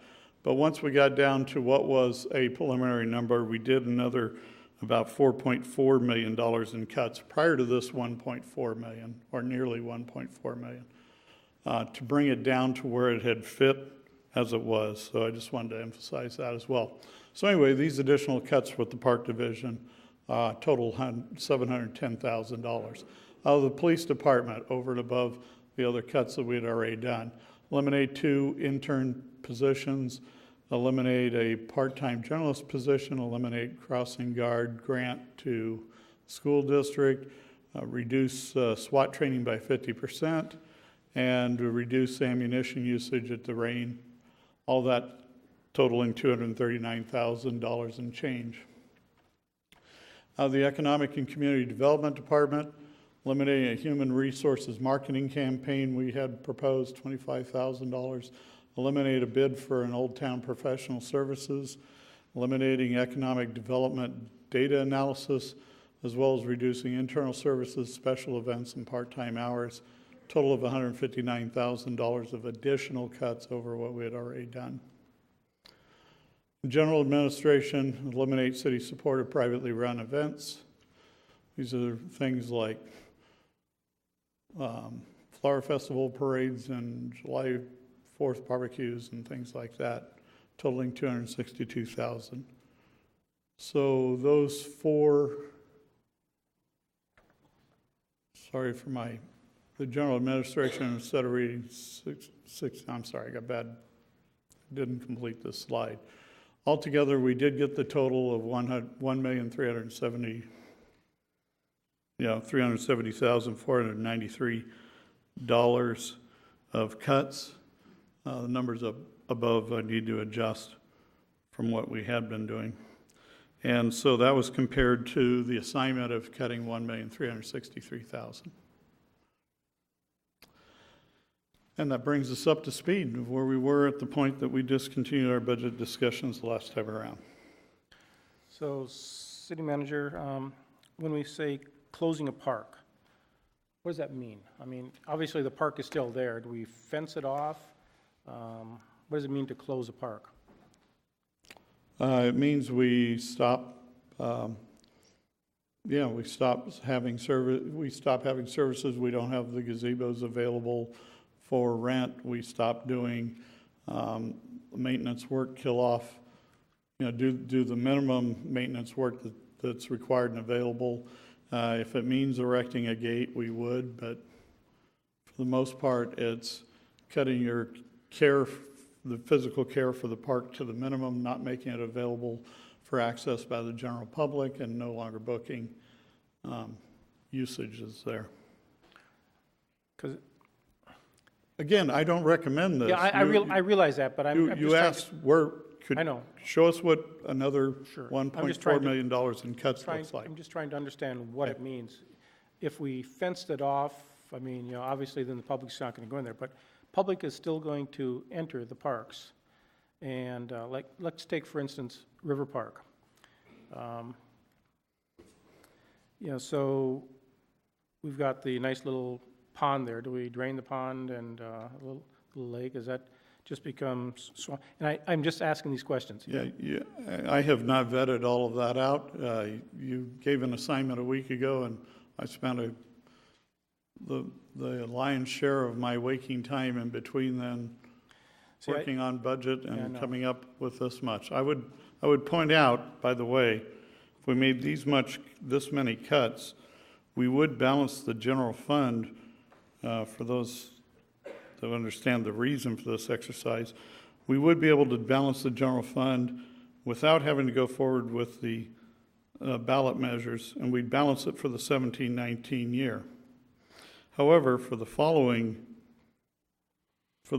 year, we would be coming up short, and we'd have even greater cuts we would have to be able to make up for what is the increasing as we step up on these payments for the unfunded liability on CalPERS. So that was my follow-up question. Yeah. This only balances it for the 17-19. Right, and so we're still in the challenges for the 1921 year budget cycle and moving out, and it would be too late if we don't act on the as far as if we are going to incorporate ballot measure, the November 2018 ballot is the critical one. If we were waiting out till the November 2020 ballot, for instance, or 2022 ballot, we would be time-wise way behind the curve and have millions of dollars behind. I did want to emphasize there were some other comments made earlier as well that I just wanted to clarify. First of all, when we've discussed bankruptcy, I think it's clear, I put out a statement on Friday to you and to our employees that bankruptcy is the last ditch, last thing we want to consider. It wasn't like we were tossing it out there as a fear tactic, and certainly not as a strategy. I did want to emphasize the statement that we've made before. For Lompoc and for a lot of cities like Lompoc and the state of California and other local governments, if we don't take some sort of significant action, we potentially could be facing bankruptcy. And that's just a statement of fact. That's not an advocacy for bankruptcy at all. I was concerned that maybe it sounded that way. My belief is we all want to avoid bankruptcy. We may disagree on the methods of how we avoid bankruptcy, but I believe we're all on the same page that that is not a place we want to go. For people that are maybe pondering, well, how do we know numbers and then suddenly not know numbers, or how do we go from 60 million suddenly at 70 million we're in bankruptcy? First of all, I heard we had one speaker a week ago and a different speaker tonight say they knew this was coming and that the number, as though they also knew the number. We didn't know that number until December 2016. Nobody knew that number until 2016. Yes, we knew there was an unfunded liability out there of some sort. We didn't know the terms of how we were going to be commanded to repay it. We didn't know the exact computations, and we certainly didn't know the changing discount rate that was going to therefore impact the numbers and drive them up significantly. So yes, we understood. There came a point where we understood, for instance, about the potential of a $60 million combination between $40 million having to do with public safety and $20 million with non-safety. We further analyzed that greater, and when we've been talking about $70 million, we're just talking about the general fund. We're talking about accumulated payments over time because we don't have the cash, so we've got to finance the general fund components of both the safety and non-safety portions of that, and most of the safety, if not all, might be all of it's contained within the general fund. And so then we're talking about computing both principal and interest. It's kind of like where we've talked about a $14 million fire station, but it gets referred to as a $29.5 million fire station. I heard it last week, heard it again this week, and say, wow, those are two different numbers. One number was the cash value or cash cost to build it. The other one's the cost if you included all payments and interest over the life of the mortgage in that case, or the life of the loan. Same thing here. We didn't just suddenly magically jump from one to the other. We're getting better information and now able to give you absolutely more concisely what cash flow looks like that we're facing. And the bottom line on all of this that I'd say is, because it's been suggested maybe that the tax revenues could be attributed to something other than or well beyond our that unfunded liability that was accumulated over decades past.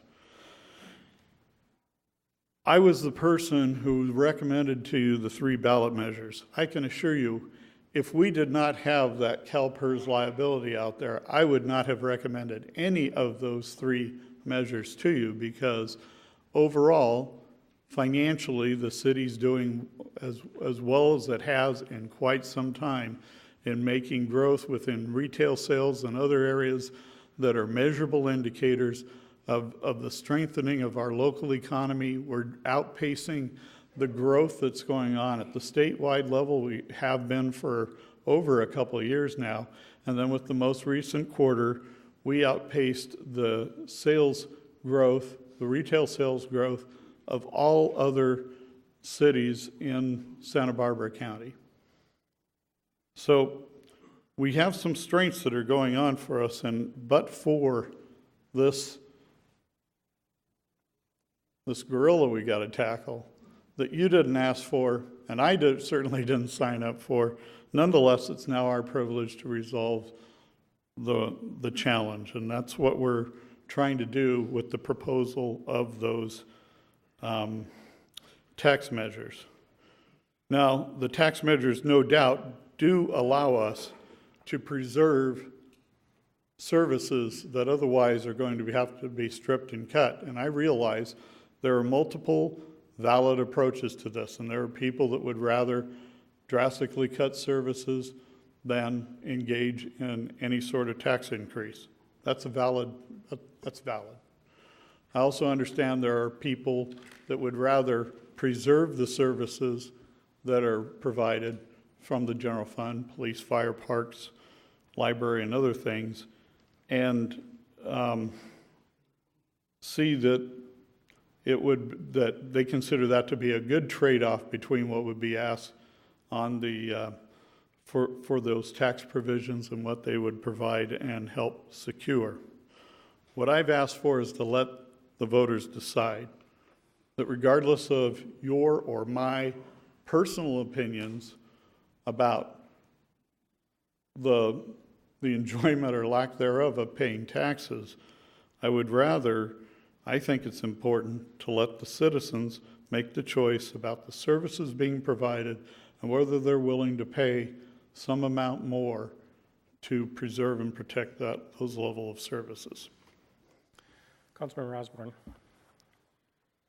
So just to be clear for our community, if we weren't suddenly having to address the adjustment that CalPERS issued to us with no ability to control that, we would be moving along. We wouldn't have this dire need. We would make ends meet, be okay, not be able to hire everybody we want, but we would be okay.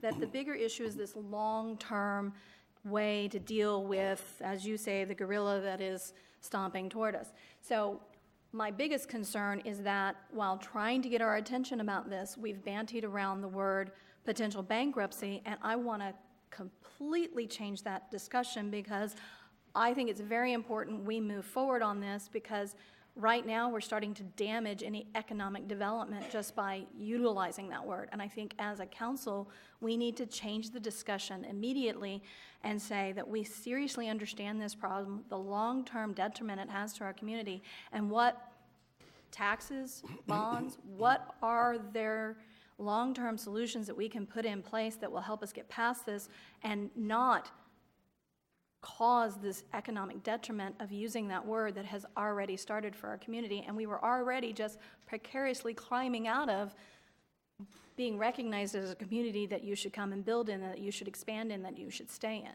So that's my big concern. Secondly, I do not want to see people at the bottom of the totem pole losing their jobs as we tighten our belts. So I'm going to volunteer my salary. It's not very much. It's $600 a month. You can take my benefits. Please put somebody else back to work, and I'll sacrifice the little bit of reimbursement I get for this, but I don't want to see somebody at the bottom be penalized for something that is beyond their control, and then us ask them to make a sacrifice. So at any level that you can take mine and we can take off the top and work down rather than impact somebody at the bottom of this scale, that's where I stand on that. If I could respond to a couple of statements there, Mayor. First of all, I agree with you that it wasn't lightly that we started using the B word with our situation. Again, it was to make sure we knew we had action to take so that we avoid that. And I think we're all committed to avoiding that. Mr. Wilkie was contacted, I guess word does get out and around. Mr. Wilkie was contacted, I guess, by our bond underwriter, was it, or bond consultant? Credit agency of Moody's, that's right. who reaffirmed our credit rating, still good on our bonds at I believe it was a AA plus, A2, and still investment grade, and how critical it would be for us to continue on and not allow that to be rattled or shaken. And Mr. Wilkie answered back along with messages I sent that we were, that isn't in the realm of our consideration. Again, we may disagree on the path, but we don't disagree on the commitment to avoid that situation. So far as positions go, I've talked about positions and avoided impacting actual employment, and I too would like to continue on that vein. There's a difference here. Let's say if we went back to 2008 and after that, when we were involved in a downturn of the economy, everybody, public, private, everybody's struggling with what's going on. Everybody had sacrifices to make, and we all made sacrifices. We took reductions in pay. We did layoffs. We did furloughs, and that pretty much hit everybody across the board, in the city, outside of the city, everywhere. This is a little different because we don't have that sort of situation going on around us, and we're dealing with the situation that was created and generated from years ago. Today and going forward, we do not have unfunded liabilities.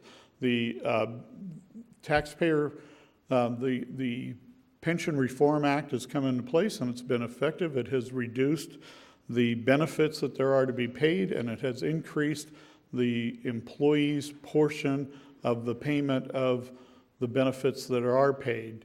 So it's not the current and going forward where the problem lies. It has to do with people that are gone and pension conditions or benefits that are no longer available, but that we still owe money for.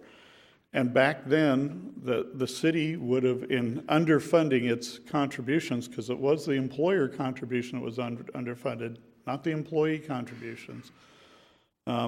It's the city, like many other places, would have benefited from not paying as much into the pool, and therefore, we have to assume, we weren't around for it, but we have to assume that money went to police, fire, parks, and other benefits of the city.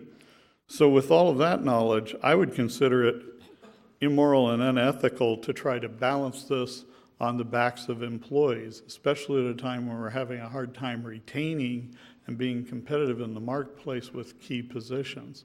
So I just wanted to echo, for what it's worth, my position on that. I believe there are other ways to climb out. But if we do have, if the choice is made that no, it's a reduction of services going to be the route and not ballot measures, then that necessarily we need to identify together. We need to identify what services we're going to reduce, and that will include positions, therefore, that depending on where those reductions in services go, the people that provide those services, there will be some impacts in including employment. And I hate talking about that as well. It's one of the worst things you can do in terms of trying to maintain your esprit de corps and morale.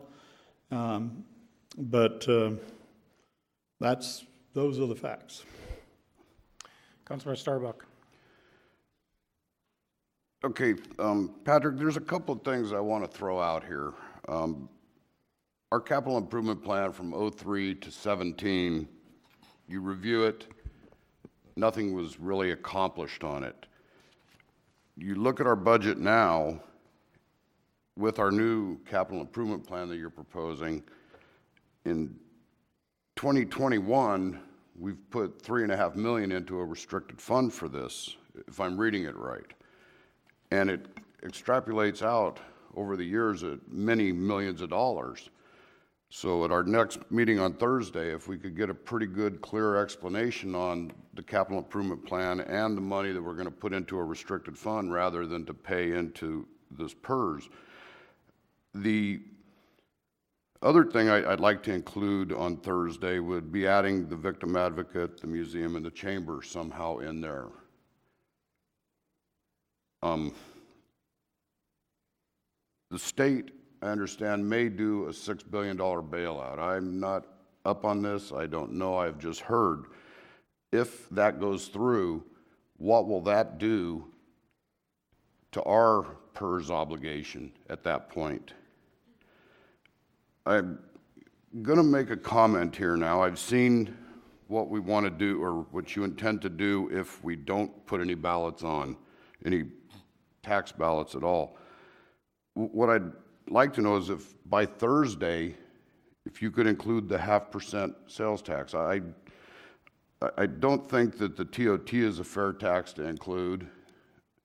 I think there's a matter of, if we did the TOT, there's going to be a trickle-down effect with sales tax. There's nothing good going to come of that. It's a Band-Aid on something that would generate more funds later.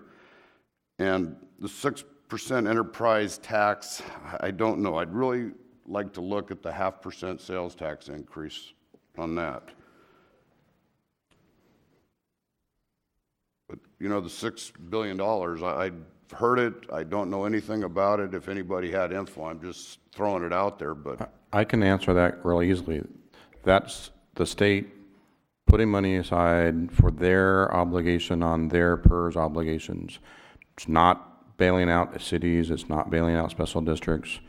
It's only for their own obligations. Yeah, the state's current year obligations is $5.4 billion, so the $6 billion is to cover that and have a little extra on the state's portion.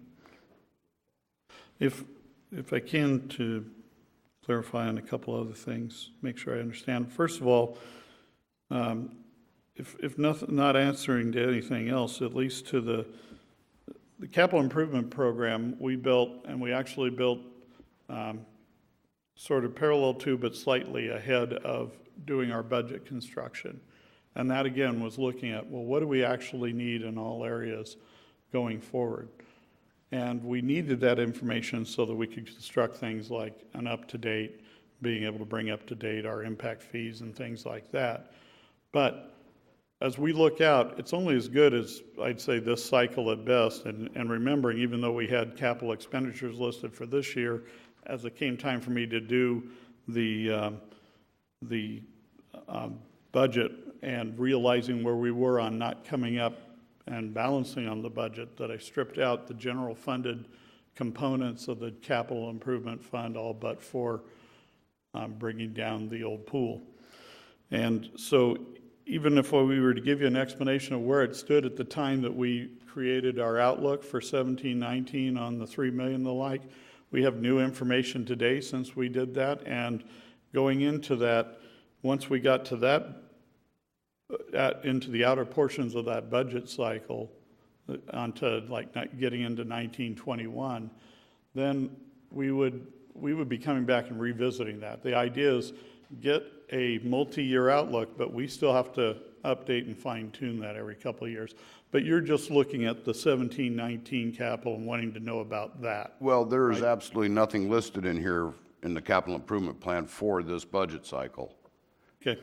But when you look at the 2021, there's $3.5 million shown and listed as capital improvement restricted. And so what I'm saying is, just like we had some numbers coming in, but we stripped them out, we zeroed them out for the current budget cycle because we had new information even since the end of the calendar year when we built that, going back into October, November, December, that I could explain to you what numbers are sitting in there for 1920, the 1921, 2019-2021 cycle, but obviously we have new information, and we'd also be waiting for the additional information we'd have in 2 years or in about a year and a half when we start building that again. The idea is to give it our best look at the time and give you a look going forward, both in each 2 years, a 6-year look, and then ultimately we have a 15-year outlook. But those things aren't supposed to stay in place for 15 years or for 6 years. They're supposed to be updated with each new budget cycle. Councilmember Vega. Patrick, thank you for the alternatives. I think that they're a reality, that we look at all the alternatives other than just the draft budget. And I understand you're a city manager that stands behind what you put out, and you're not going to deviate from that, so I applaud you for that. But it's good to have the alternatives. I said, I see this city in a spot where I've had people say, hey, what are you going to do? I've had a comment here about people, why would you prevent them from paying $10 a month? I have to disagree with some of the thought processes here of who the hardships are going to fall on. So sometimes, we don't want to take away from public safety. Okay, I think I would have to say that I'm an advocate for these people to be here, because our city would be different without that demographic and having layoffs here. I think that's just not a good selling point on the business or economic side. As far as being a business-friendly community, we need to work on that a little bit more. I think that what I would do also, along with this, would suggest that we have some structural changes internally, which I think is going to have to be talked about on a different format with you in a private matter. I think that we have some things that need to be done to bolster Lompoc. I've lived here all my life, and I still see a city that has a lot of potential. And all on the positive notes, we have people that are here that have income issues as far as, because Lompoc has subscribed to the lower incomes. To say that they don't matter and that we have to subscribe to the upper income, I disagree with, because the reality of where the median income here is for Lompoc. So I think some of the cuts that we make, it shouldn't be necessarily with the public safety or aspect of it, but I think that sometimes if we have a park or something that can't be maintained, it's not utilized by the kids. And, because I think the kids come first, in my mind, that we need to look at these issues so we can see if maybe they're worth even funding, because we have looked at certain properties the city has put on the market. They're not parks necessarily, but they have been talked about as far as the maintenance end of it, because it is a cost to the city. So in essence of saving jobs and maintaining the fire department, even though I have some discrepancies on how our economic development department could be improved and our building department could be improved, as I've mentioned before, to make this city an actual business-friendly city. I think the word bankruptcy and I think the word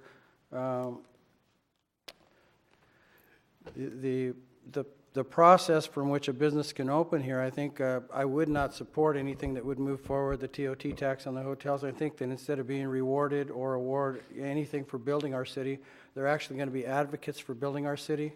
They're going to be salespeople, just like Solvang Brewery. They went through their hardships, and they actually will be great salespeople for them, because as long as they're successful, they will sell our city for us, So along with that, I think that if we had some structural changes internally, knowing that we're not going to stay the same. What I've heard here, and one of my issues is, because we're increasing revenues, we're going to end up, my fear factor here is that we're going to end up with the same old thing, okay? Basically, are we treading water? Are we going to actually improve this city? There's people here, like the utility commissioners, or one of the utility commissioners that made this thing, hey, we're going to build a better city. When? It's kind of like, I've lived here all my life, and it's kind of still Mayberry-ish, okay? And we have kids that have changed, and it's been a different demographic. It's no longer playing outside with your hang glider or your little wooden glider, and these people are all techie. I'd love to subscribe to our younger demographics to make sure that they don't just want to leave here. Some of the issues that we have with public safety is we've been trying to attract and bring people that are deeply rooted here so that they'll have an alliance and they want to stay here. But many of the people that could be helping us move forward are moving because of education or maybe other employment opportunities. I wish we could shore that up. But again, I thank you for the choices that we have. I think some of the choices are going to have to be made, the hard choices here, Patrick, that's not going to be just on the draft budget. Mr. Mayor, if I may. Thank you for your comments, Councilmember Vega. I do want to point out, and I appreciate your concern for how the measures might impact people, particularly at lower socioeconomic levels. I happen to think that's one of the noble things about presenting these measures to the people on the ballot and letting them decide, because the voter registration list is blind to what an individual family household income is. All residents have an equal say It's not weighted toward one economic class over another. So in what I was proposing, I meant that as a proposal for all the people. And I appreciate people's personal objections to carrying these matters forward to the people, but I continue, with all due respect, I continue to be absolutely baffled as to the resistance to letting the people decide. One more comment if I could, please. Could I make a note? Sure, go ahead. You know, Patrick, I've been an advocate also of raising the bar in Lompoc because we have subscribed to a different element that has kind of prevented and stunted growth. We've had groups here that have just, they work really hard at keeping us from growing up and being sustainable. So thank you again, okay? Thank you. Councilman Mosby. Just wonder if I could get page 138 of the budget book up on the overhead to get some discussion on that.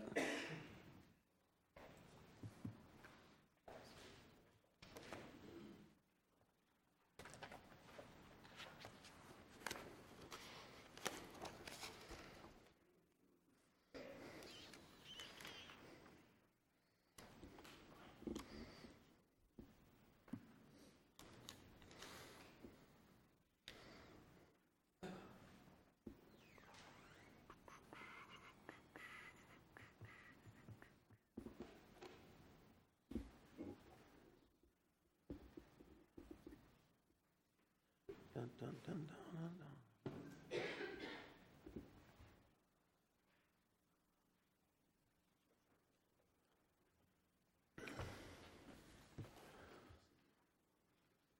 Can you get in any tighter? Do you have a portion of the page you want to look at so we can get in a little tighter? Yeah, let's look at the personnel services currently right now, I guess. In this is this where the PERS is? Is that in that line right there? Is that where this unfunded PERS is written in here that we have in the payouts? Yes. Are you asking if that's the number or is it contained within that number? Is it contained in the personnel Yes. services line right here? Yes. Okay. And my other question is on this, if the tax measures were passed, and over this 10-year span here, what is the total amount of new taxes being brought in over this 10-year span? And it's hard to say exactly because, for instance, so I can give you some rough estimates. It's hard to say exactly because part of what comes in new is if you have a 5% growth in retail sales, now we're going to have a portion over and above. But looking at current numbers, our current levels of TOT and current sales, is that your question? yeah, I mean, we already got an estimate. It's approximately $5 million a year if the three came in, starting fully at the year 2020, approximately. Yeah, starting with the year 2019, with fiscal year 2019 coming in fully, yes, around $5 million a year in that year. So 2019, we're looking at about $1.6 million or so.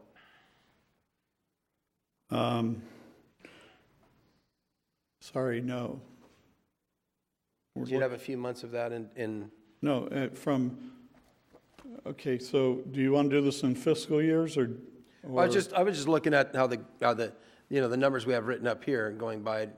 So do you want to look at this in fiscal years or calendar years? How are you estimating up here? Are you doing by It's on the calendar or fiscal? year projection? That's calendar year and budget year. There's two rows, but each one a year. The other, obviously, the budget. Oh, got it, thank you.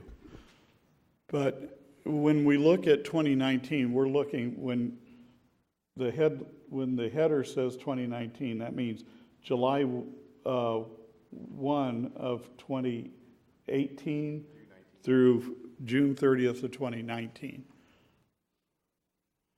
So yes, so for 2019, we anticipate about 1.3, it's 1,363,000 we're anticipating Might be a little higher if we have sales tax growth or additional rooms being let out or continued increases in property tax. But at current levels, it would be around $1,363,000 for fiscal year 19. So the following 8 years would be showing up there from 2020 to 2027, 8 years there, just without going through a... It would probably start off in fiscal year 2020 with about $5 million of additional revenue, and it would probably, our estimation is it probably increase at around 2% or so a year beyond that. Okay, so without doing a mass computation, what would be our total revenue generated in this 10 years with the taxes? Well, if you did it for 10 years, then... Well, we have 8 years of full amount, and then we have one of 1.3 million, so... Right. Well, then I would say it would probably be around 45 million to 50 million. Probably 45 million would be close. Okay, where is the 45 million of new revenue identified in this, on this page? It's not. Where's it spent out? It's not. Where does the capital improvement money come from on the page? You have $30 million? You do know this was published before the I mean, I'm sorry. I want to answer your questions accurately, so I want to make sure I understand the question. So, if we had $45 million of new revenue, how would the new revenue be expensed on this 10-year projection page? Oh, I see. So if I might, I believe this projection here includes the assumption of the tax measures, and they are reflected in the revenue. And at the bottom of the page, under capital improvements, that is the surplus, or if you will, the amount of additional revenue the tax measures would bring in above and beyond our expenses that we could start returning back to our capital improvement plan. So if we hypothetically had $45 million of new revenue, we'd be putting $30 million towards the new capital improvement plan. So roughly 15 million would be going somewhere, and the rest of it, if you add the increase in I'm concerned from what your statements you're making that you're mixing. They're posing as questions, not really statements, but okay. I'm just saying that from that statement, it sounds like you're mixing concepts. So as Ms. Gallivan laid out, the income is showing up in revenues, and here is a proposal showing what potential expenses are and the bottom line. But I'm sorry, go ahead. Well, again, if we're going to move forward with this, it'd be, I think, wise to know where the money's going to go. And I mean, we're preaching that we need this money, and I'm trying to see why it is we need the money. Because where it's going to go, for the most part, in my estimation, but remembering we have all these expenses to cover everywhere, and it's real hard to track where a given penny goes when you're $130 or $135 million a year operation. So it's hard to say, where did that penny go? Well, I'm talking about general fund, not the enterprise aspect. So 30 or so million dollars, 30 to 35 million.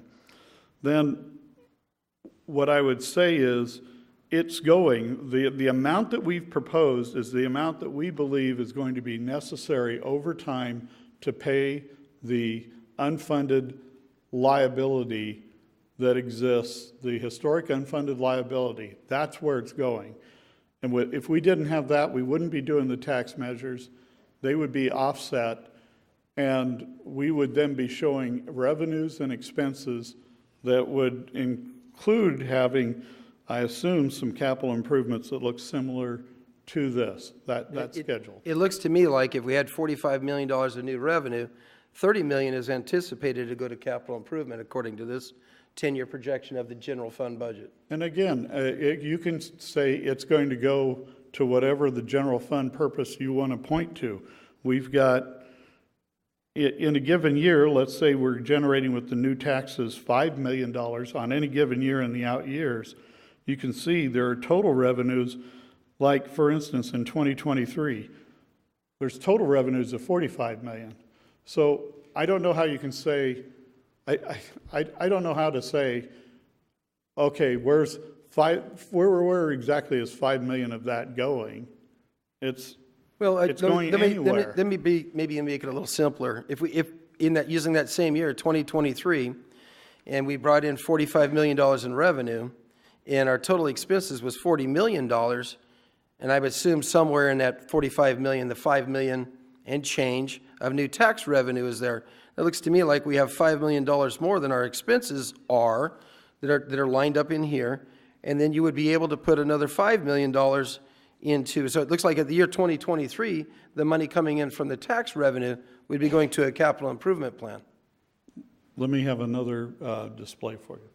I still have last week's, the singular one that we made like this.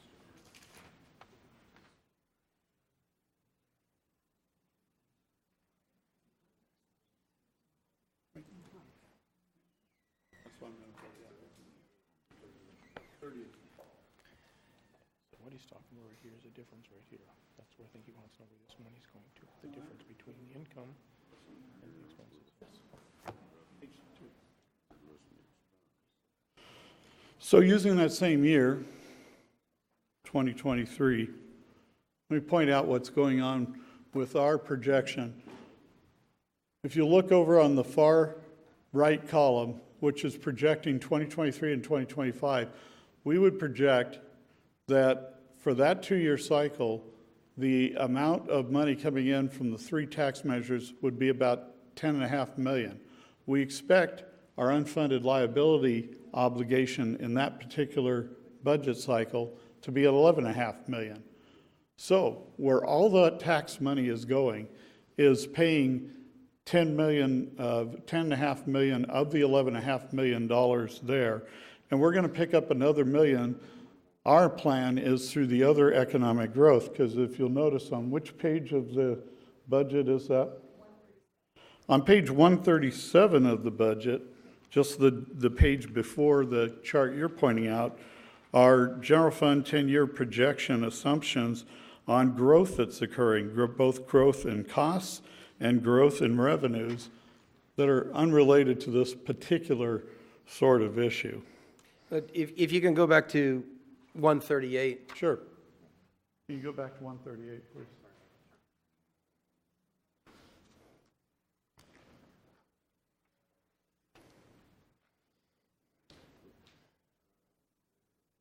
Try again.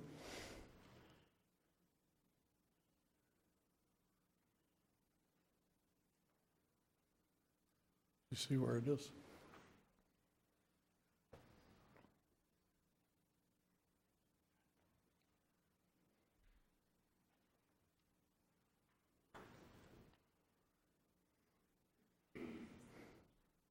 Okay, so we're having, now granted, I didn't ask for page 137, but in 137, Ms. Gallivan, did that include the new Hilton Garden Inn's TOT numbers? Because it doesn't look like it included that in there. You had a 3% increase, and I think we're going to get a bigger bump than that in there. It did, Brad. But not for the whole 10 years. It's just a one-time bump. And that one-time bump... But it's every year. It's going to be coming in every year. But not, the percentages that are on 137 are the long-term 10-year growth rate. The 14 or 15% in growth assumed in there is in 17, 19. So there's not going to be another 14% increase in 1921. But we will have it part of the component. So the base goes up, yes. Right. And our natural growth in our existing revenue is somewhere between 600 and 800,000 a year. In TOT or overall? The whole component. All overall, the components. It depends on which component it is. Property tax is a different... All of them combined in revenues, our natural growth is somewhere between 600 and 800,000 a year. I'd have to verify that. We've used these percentages that are on page 137, so you can use those numbers to look at each component. So okay, you may very well be right. I just don't have that number in front of me. See, I know I've got a few hundred pages here, but I don't know, maybe Dean could help me out on that one. Dean, can you tell me what a natural growth component is? You had a chart. Here we go. Let's see. We had one in here. You did a,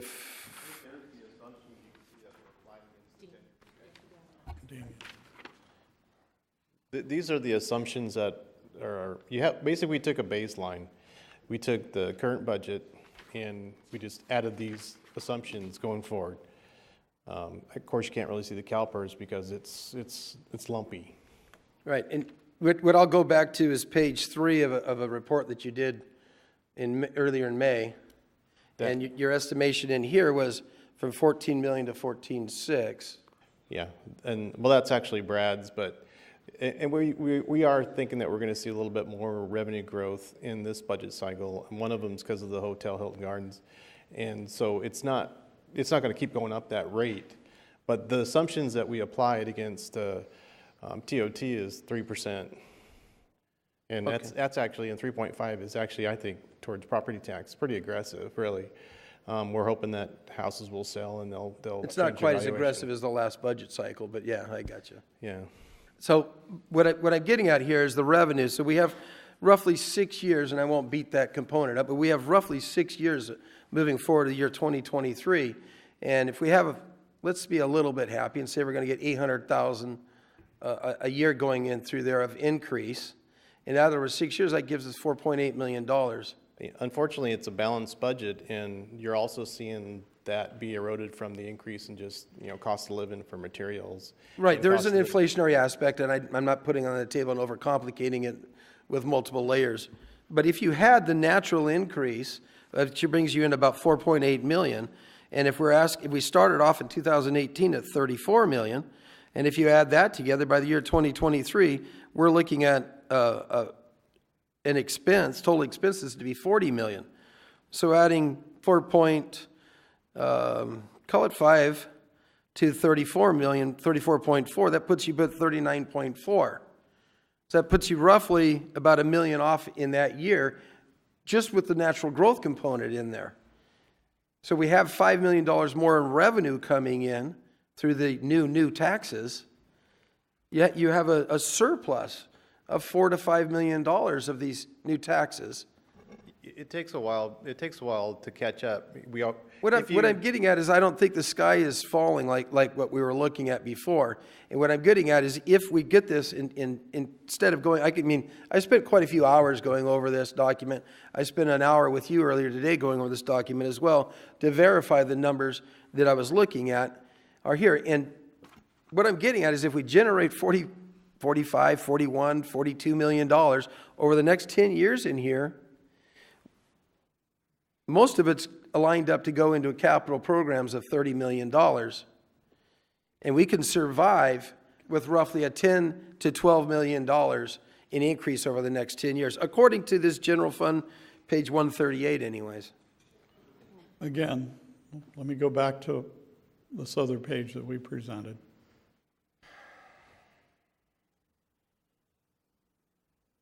I understand all your whatevers that might happen, and that's the wonderful thing about like the tool that we have that we could work with that does scenario analysis, and you give us some room to work with all sorts of assumptions. This is also a what happens type of thing as well. Well, no, this is our best estimate of how the revenues are coming in and how the expenses are. So I would show again, no, there's not this big accumulation of an excess. You can see in the first 1921 year, we do have a little bit of excess, but by the time we get out to 23, 25 and beyond, it's also eroding it back out. We also start off in the first year, just in 17, 19, the current coming year, in missing out on $4.4 million. And that's where we've had to make considerable cuts in the current budget, even before the additional 1.3, 1.4 million that we did for tonight's exercise. No, again, I'm going to stick to the numbers that we have here that's showing that if the tax measures went through, there is a $30 million component in here of capital improvement that is, it's hard and fixed here in black and white. And this number... Looking at 138, again, I would interpret it differently. I respect your interpretation of it. I interpret it differently based upon all the other information, but yes, we could point to any number of, to a given dollar anywhere on the revenue side and offset it against any given dollar on the expense side. So it may look to you like additional revenues coming in are paying for capital improvements. From my standpoint, the additional revenues coming in are paying the unfunded liability and enabling us, therefore, with our natural growth, to be able to pay for things like capital improvements. And there's, again, $30 million in that bottom right corner, correct? Identified on the graph? For capital improvements in fiscal year 2027. Correct, but that's given our projection right now. As I explained to Mr. Starbuck earlier, we update those with each budget cycle. They should have been being updated with each budget cycle. We now are updating them with each budget cycle. All right, I'll let somebody ask questions. Okay, before I call on Mr. Starbuck, I just want to make a comment. You know, the last meeting, the council decided to take the tax option off the table. I don't even know why we're having this discussion right now, because at this point, the discussion of taxes is not on the table. We should be talking about, at this meeting, what we're going to do to balance the budget without the tax measures. And so far, the entire conversation has been about the tax measures. So I just want to remind everyone, we voted, some of us voted, the majority voted to take it off the table. So let's stick to what we came here for, and that is to try to give the staff some ideas on how to balance it without the new taxes. Councilmember Starbuck. Yeah. I stated earlier that I would like to look at the 0.5% sales tax increase, so I'm going to continue. On page 137, Brad, one thing I noticed on here is vehicle license fees are not included. Do we not receive any of that now? Vehicle license fees since 2006 have been paid to us as property tax. So we're receiving that as property tax. The vehicle license fees that we receive is about $20,000 a year. Oh. So let me ask you another silly question. With this big jump and increase, what are we going to get, 30? Well, they're apples and oranges. The SB1 that was passed by the legislature and signed by the governor is entirely dedicated to streets and roads. Oh. So it can only be used for streets and roads. And I believe SBCAG is having a discussion about how that allocation is going into effect for us. What I heard during the deliberations was for streets and roads, once everything's ramped up, there might be about $1.8 million additional for the streets and roads component of the city. And just keep in mind that the city's maintenance of effort requirement paid for by the general fund is about $390,000 flat. It hasn't changed. There's no cost of living increase that's part of that. It's based on 1997 numbers. So that $390,000 is a flat number that we contribute to streets and roads every year. Councilmember Osborne. So taking into consideration all of the points that Councilmember Mosby has made, I would have to say that in the best of worlds, if we did utilize the taxes and we did get to $30 million that we could use for capital improvements, having thumbed through the books and knowing the work that needs to be done at most of our parks and on most of our roads and in most of our buildings, I would be thrilled if we were at that point where we could implement all the things that we need to improve our community. So I, for one, would like to bring all the discussions back, but I'd also like to hear from the public, because I think we're going to need multiple layers, multiple options to dig ourselves out of this long-term issue. Councilmember Mosby. I think what I was showing out by page 138, that a lot of this money is not about PERS, it's about capital projects and capital improvements. But so it's more of a capital improvement tax I see here, according to page 138, than a PERS tax. Getting back to this, directly in the budget, are there items in this the current budget that we're under that didn't meet their mark or went over on there? Maybe Mr. Sure. Wilkie. Sure, overtime at the police department, overtime at the fire department, our building counter. Yeah, we were over about $1 million in overtime over and above what we had scheduled in the police department. I think we were over by about $1.5 million in fire department. Some of that's being shorthanded, some, and running out. What was the building department? About 200,000 maybe, or something like that, as I recall. And that was last year. What about this year? What are we looking at this year? I don't know. You have any feel for that? You got to understand, we have several thousand line items, and I don't have them all on the top of my head. Brad does. Probably about double that, about 400. So we're looking at about With a waiver. 600,000 in planning. Building, I'm sorry, building. Whoops. Building. So we're looking at about 600,000 in the building. Was that, did that work when we had it run as an independent with a contractor?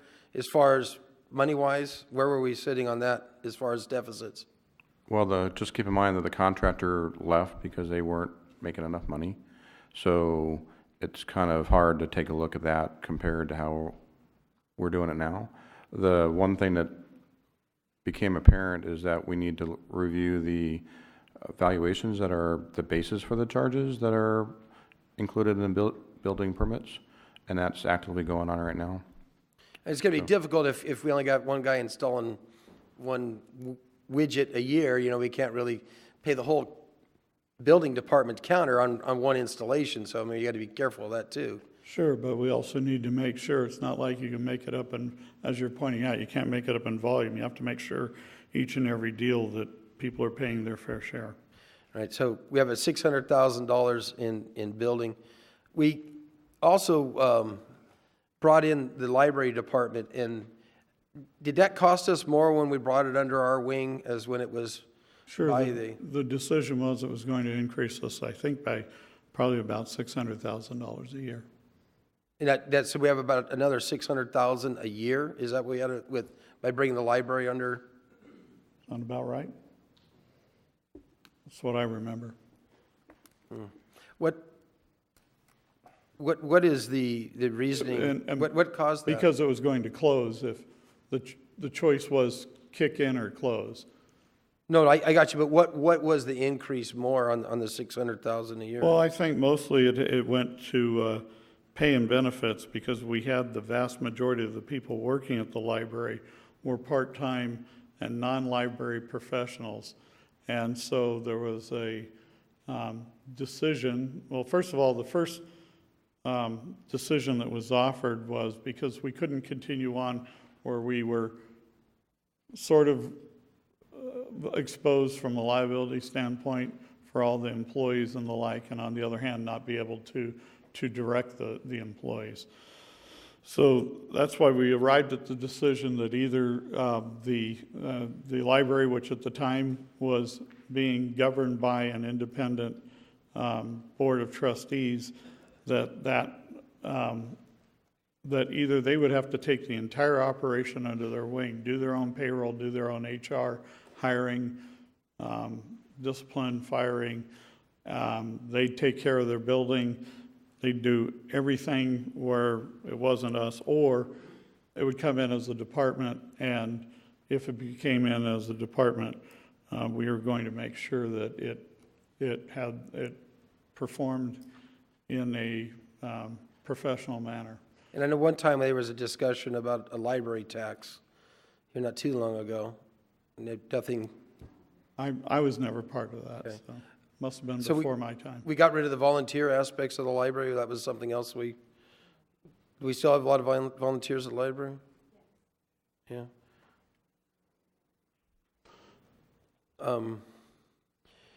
Brings me to another area, and that is the economic development component that we have at City Hall. We have about 60% of that is being charged to utilities. Is that, I'm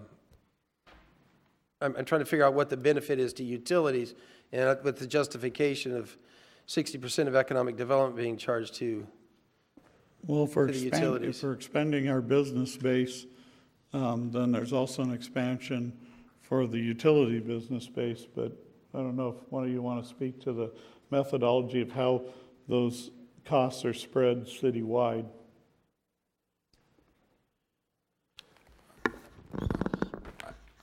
I don't think I'm prepared to do that on a detailed basis. I have the cost allocation reports in front of me, but the actual methodologies for each of the components, but the general, what you just said, the general reasoning is the utilities are benefiting from economic growth, from increased utility sales, spreading the cost over more customers. So that's one of the nexuses that's being used to do that. So we're charging in this budget cycle approximately $700,000 on this to the utilities for economic development. Is that cost of service when I turn my water on? That's a cost of service. Because when I looked at my bill, I didn't see it say water and economic development. It seems to me like it's a little stretch that you're saying that we're going to get new meters. So we're going to charge the public for new potential meters that economic development may or may not get.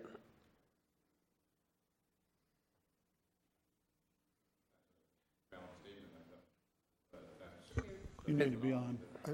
Oh. The methodology that's included in there is consistent with the way we do it for all the divisions that provide services to the utilities. Yeah. So The city attorney was going I to... think another way of thinking of that is there's also cost allocation for police services, for fire services, and someone is providing those services or not providing those services. Someone may never have a fire at their building, and someone may never have a robbery that they need the police come, but they're still paying based on fees and taxes to cover that. Yeah, primarily on taxes. So it's the same way, not just on taxes, on fees and taxes. And so it's the same cost allocation. Each department is paying for the police department. Each department is paying for the fire department, including the utility.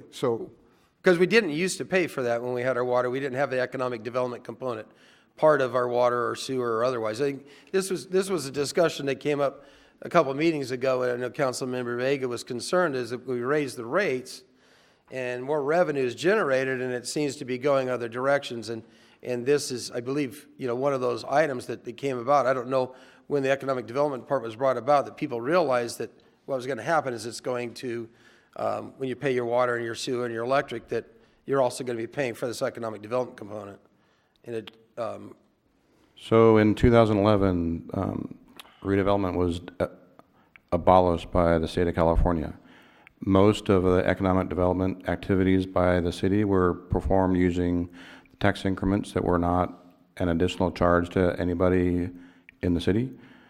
When that went away, consistently the council had their highest priority as economic development.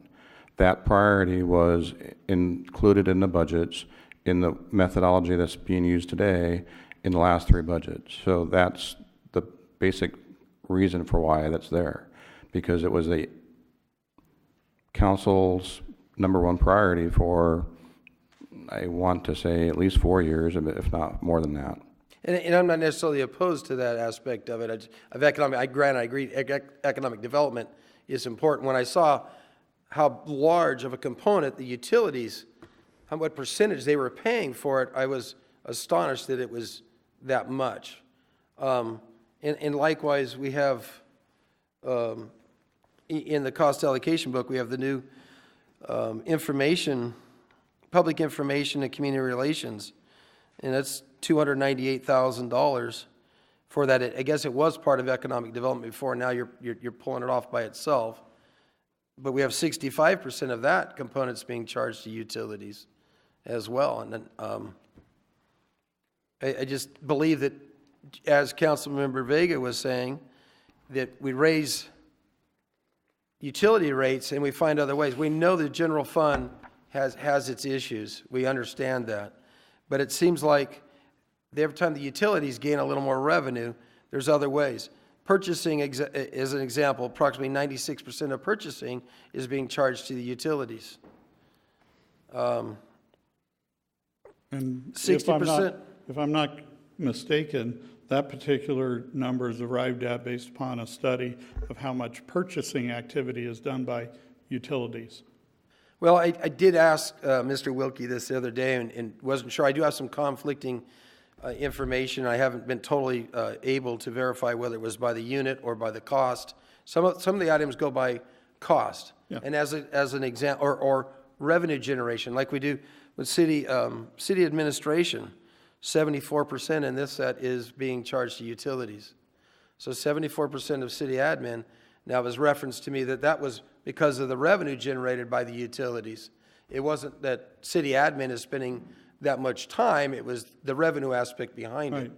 And either approach has been considered valid. It's a matter of the important concept to understand is there is a nexus in each and every case as to how those costs are applied and spread over the city. There is a nexus. Yeah, and one of the reasons, the statements they say in here, and that they put in here under the allocation, it says, the point is that there is no single base that provides the right answer. Rather, a combination of bases used throughout the document that provides fair and equitable answer. And I understand that, but it's trying to reach and get in what fair and equitable is and how we came to determine that. And the reason why I bring this up is I don't think the cost allocation book has really been processed along with the budget book, but I think it's important when we see what's going on in the budget, where all the revenues are coming from, and understanding, being mindful when we do something and we bring on a new position, that it's not just general fund revenue, it's paying for it. That one of the reasons why we're raising our utility rates is when we bring on some of these new ideas, positions and such, we're taking some of these things from utilities. And I think it's a significant amount. In this case, we're close to $5 million a year coming out of utilities to the cost allocation. Which is merely meaning we are decreasing the amount of general fund subsidy that had been getting paid to the utilities because we've done a cost allocation study by a reputable firm. We had it vetted by from a legal firm. Well, I'm not questioning validities at all. What I'm getting at is to be mindful that when we're doing this, that is, I didn't realize this when I was sitting out there, that when we had a great idea, that the great idea just wasn't a bill to general fund, that in some instances, it was also one of the reasons that was triggering our utility rate increases. Right, but I'd like to disagree with that. Excuse me. But what we were doing, words are powerful. Again, we talked about that before. And when you say, well, it's taking it from the utility, well, no, it's charging the utility for what its rightful charge is. And the end outcome is we still have an electrical residential rates that are 28% cheaper than the comparable PG&E rates. The balance of the other utilities we charge, even properly allocating costs, are still a bargain compared to just our people, our friends and relatives that are just up here in Mesa Oaks, Mission Hills, and the village. We offer a bargain. I just didn't want to make it. I'm concerned if the concept that's being conveyed is one that we are like overloading utilities unfairly, and we're not. We have a nexus, and we're trying to capture the true costs of conducting business. They pay, PG&E carries the costs of its CEO and board of directors. Our utilities have some component of costs that needs to be carried by theirs. And yeah, we can come up with a couple of different valid ways to allocate those costs. But indeed, we're looking for one that's fair and equitable. And again, I'm not arguing of that. I'm just saying, be mindful that when this is happening, that is happening. Yeah. And I think it's an important number to be looking at. Sure. Mayor, if I might. Sure. There was a statement made early on by Mr. Mosby, and I just, could I have page 138 back up? Thanks. Just because you made the statement, Mr. Mosby, about that it's clear to you, and I understand it being clear to you, that the proposed tax measure revenue is going to capital improvements. I would suggest that's how you're choosing to read this. I could look at any given revenue line item up in this section and choose to attribute that dollar to any one of the expense line items that are down here. It's all in how you want to look at it, I'm sure. But I'm telling you, I would not have brought forward those revenue numbers but for the PERS obligation that's out there, and we would have been doing everything else without that. So I don't know how to more strongly disagree with your summary that it's obvious to you that it looks like those tax measures are to pay for capital improvements. Any one of the single dollars in revenues could pay for any one of the single dollars in expenses. It's somewhat similar to what if I went to Wendy's for lunch with my wife and we were ordering a cup of chili and she wanted to know, now did you earn the money for this on Monday or on Wednesday or what day of the week? Which one do you want it to be? So ultimately, our total revenues far outweigh what we're asking for of the incremental amount to be considered by the voters on the tax revenue measures. Thanks. Councilmember Osborne. Mr. Wilkie, maybe this was what you were going to say, but I want to make the point that the recent rate increases for utilities were based on our Prop 218 and our 5-year plan in order to make those entities healthy, have excess revenue, and be able to start putting money aside for repair to our infrastructure, if that's the way I understand our recent rate increases. The other half of it is that because we're a full-service city besides gas, and that is a benefit to the businesses that come to our community, and that is one of the drivers of economic development, is to increase capacity to those that exist and to recruit new, to utilize those utilities, that justifying some of that budget line go into economic development is key, because if we don't have someone driving economic development, they aren't just going to magically appear. We need somebody there recruiting, guiding, and pushing the opportunities for development. So that's the two parts. I may be guessing that's where Mr. Wilkie was going with the rate increases are related to the Prop 218 and 5-year plan to have a healthy utilities. So, Mr. Wilkie, do you have a comment or? The only thing I would add to that was to make sure that we're meeting our bond covenant requirements. So. Councilmember Mosby. Yeah, just to respond back again, and I'm glad you left this up here. If we took out the $30 million, capital improvement, what would be the total amount of revenue needed to pay our personnel services and to pay all of our total expenses? What is the total number, the revenue, the amount of new tax revenue that would have to come in, not if you took out the capital component? Now, granted, with the natural flow that comes through, what would be the total amount needed? You mean if I took out the 30 million, would I need 30 million less? Yes. I don't. So we would need 30 million less of the potential $45 million? If so we with $15 million of new taxes, we could do this? Looking at that same 30 million that's down there, and look up above in personnel services where it says 32 million and change. So let's round that off just for this discussion purposes. Personnel services that year to the nearest 10 million is 30 million. Capital improvements is 30 million. You take out that year's 5 point whatever million, the special tax revenue would be that way, and the remaining number is going to be 25. Whether that's in personnel services or in capital improvements or any other expense line. No, what I'm getting at is if you took out the whole $30 million component that's up there, what would be the total amount of taxes to make this go? Because we're only going to get, this whole page represents a time frame of $45 million. For that 1 year, we wouldn't need any taxes, right?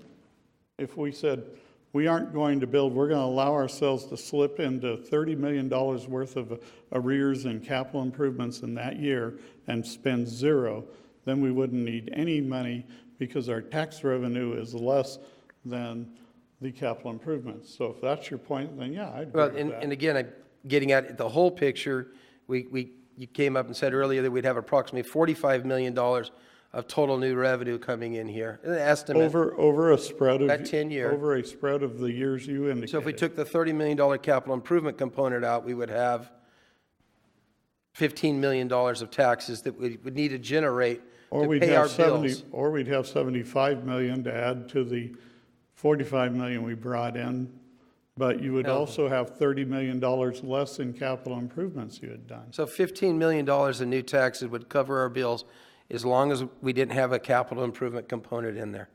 Right. Right. Thank you. But that's an unrealistic expectation.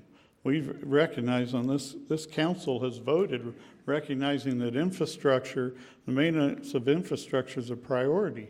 When we went and built the budget, we built it based upon your indicated priorities of things like public safety and parks and capital improvements, breeding infrastructure into that. So you're right, it's absolutely right. But it's an unrealistic if. We need to spend that money. I'm not denying on certain aspects of that, but Mike, what is the single largest, not counting streets, because streets is another component, but what is the single largest capital improvement project in the capital improvement program?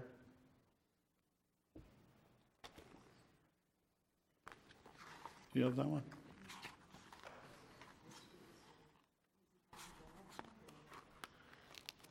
Yeah, general fund, yeah, General fund. General fund. Yeah, because this is a general fund page that was up there until a second ago.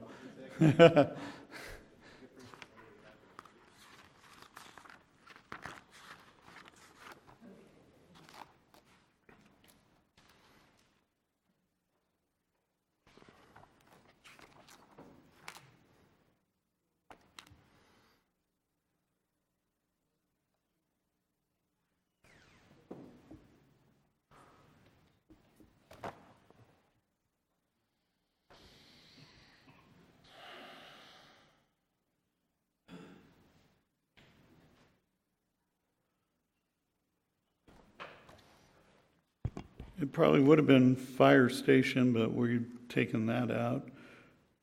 It looks like, down here, I'm looking like transportation engineering are where the biggest projects are, the biggest dollar amount. You took the fire station out for the near future, correct? But it's still. At some point or another, we need a fire station. Right, so the fire station in here is identified in here was a $16 million project, correct? It was identified as a need, yeah. $16 million project? Yeah, not that we were building it, but it was identified as a need. Right. 16 million is the adjusted number from the 14 million. Right. There's also in here a couple $300,000 snack bars in here. A couple different parks are getting we're looking at $300,000 snack bars. There's, I can't remember that level of detail, sir. Okay, thank you. Okay, we're going to open this up to public comment.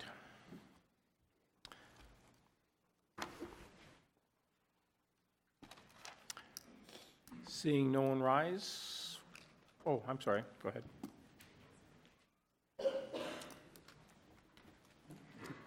Good evening, Council. My name is Jason Reynolds. I'm a local Lompoc resident here. Just wanted to spend a few minutes just talking in regards to our Lompoc Chamber. I've served with our chamber for about 10 years now, and I've seen a lot of change and been a part of working with that change to help Lompoc be a better place. We completely understand how difficult this budget decision is, and there's no perfect solution. So as a chamber, we've been out brainstorming and, trying to figure out how we can help and not obviously be perceived as any type of burden in this process. We've been out speaking with our constituents, members, to kind of better understand what their thoughts are and see what's out there. We had a lot of really good ideas, but, they all came down to kind of one concept. Last meeting, Councilman Starbuck talked a little bit about our ability to raise income and grow revenue, and not in the tax sense, but true revenue. And that just came out over and over. And as that message kind of resounded, we realized, that's just, the Chamber's mission really is to be, the voice of business. And that's directly really related to us being there on a daily basis for them and helping the businesses grow their revenue, grow their tax bases, and not only grow, but just not go away also. There's a lot of folks just treading water out there, and they're also a big help to what's going on. One primary example that we kind of put out there as the Chamber, being a resource for this has been our wine industry. About 10 years ago, this wine industry, in essence, was kind of left on the doorstep, like the stork would kind of leave something, and nobody really knew what it was doing and knew what the benefit was going to be of this industry, and a lot of them didn't even know where City Hall was, and vice versa. And so as a chamber, we dove in and started working with them. And the very first thing that we did for them was we created a map for them, and just a basic map that literally kind of got Lompoc per se on the map. And we've done over 20 versions now and probably printed over 100,000 copies of it, and that's gone out and really helped kind of the first pieces of it. The second piece was that we worked with city and the planning to create a zone overlay that ultimately allowed these businesses to even do business there. And the third piece was that we worked with planning to also come up with a directional wine program and put the directional wine signs in that were A, functional, and also B, kind of a function as marketing it to our own residents. And so, we just see that just being an ongoing resource for us. It's just one quick example of how we think, we've been relevant to creating revenue, and we know that we want to be part of that going forward. And it's not going to be easy this time, and we know it's not going to be easy next time. But we thank you for your consideration, and we just, again, want to be seen as a revenue source. So, thank you. Thank you. I brought Next. you guys copies of the very first one. Okay. Good evening, Mayor Lingle, City Council members. My name is Atul Patel, a resident of Lompoc. And mine is not so much, it's kind of to do with the budget, but it's more to do with the word bankruptcy. Unfortunately, as a business owner in this community, I'm at a critical time when I'm trying to get a permanent loan on the construction that I'm doing in Lompoc. And some of my lenders, out of state as well as local lenders, have approached me to say, we've received these articles regarding your city that you want us to put a permanent loan on. And I'm having a hard time right now explaining myself that 90 days ago when we had the State of the City address and what was said up there, and that's what we used as additional information for our loan purposes. And now 90 days later, that word may not mean much to, it's used, I don't know in what manner it was interpreted to the general public. Was it a scare tactic? I don't know. But for me or my lenders, it has definitely become a major issue for us. And number two, I know of some, when we talk about the TOT, which is another important factor, it's easy to say, if we raise it 2%, you're going to bring an additional 400, 500,000. But right now, the area that we're in, because of the stigma that is kind of being brought on Lompoc, is we need to figure a way how to backtrack and make sure it's made very clear that we are not in dire straits. Bankruptcy is not an option. It was something that was mentioned in a conversation, but it's not an option. And we really need to, because if we want to continue the same flow of revenues that we have coming into the city right now, we've got a lot of problems ahead of it. We've got to clean up. And regarding, we have about a gentleman friend of mine who has another hotel in this town. He has about 35,000 visitors that come through his hotel with about 700 buses every year. That 2% increase only is about $1.50 or $2 per room in revenue to what he may charge. But they will move to Buellton, they will move to Santa Maria for that $2, because they are bulk sale, they're wholesalers. So yes, in one end, we can raise more money for the PERS and whatever else, and if that's what you all decide, that's what you decide. But that 35,000 people that go to the Applebee's, Ross, they walk to the stores, they go to Albertsons, pick up food for the next day's travel. That's all sales tax and additional revenue that comes into this community. And hopefully Paul will be here to say a few words. I thank you for your time. Thank you.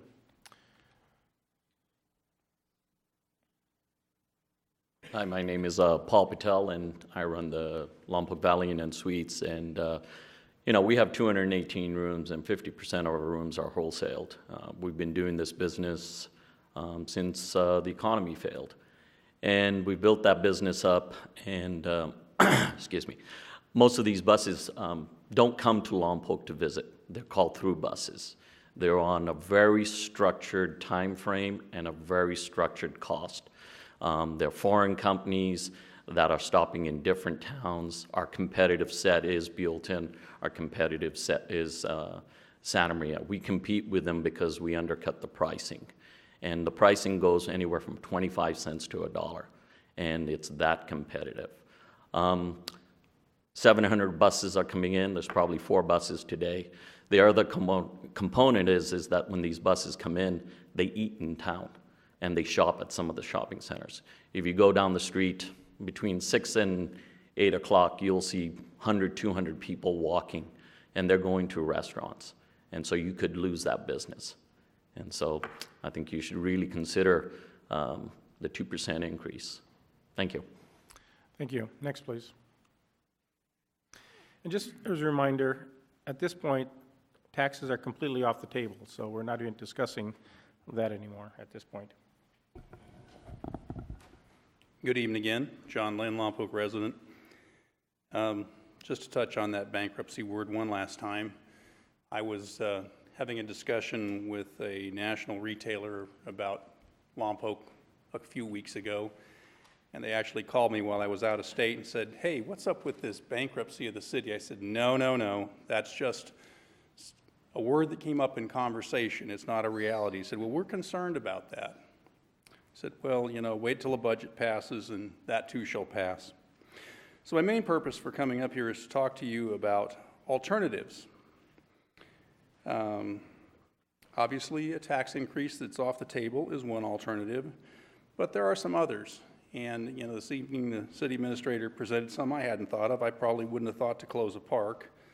I'm not sure that we can close a river park because the way it was explained to me is that the funding derived from the RV facility has to be used in the park and can't be used anywhere else unless the rules have changed.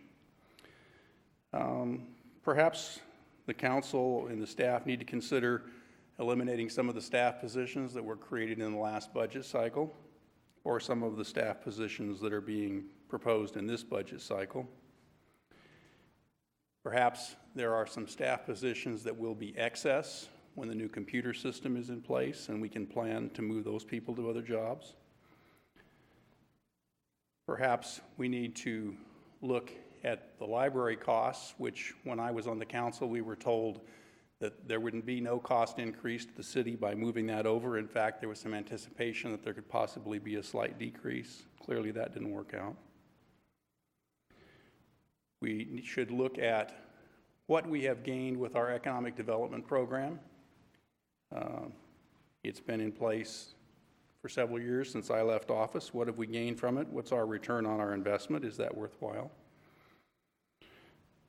Perhaps we can look at the supervision in our various departments and see if we can reduce some supervisory positions so we still continue to deliver services but with less supervision. Perhaps we can combine some departments or some divisions.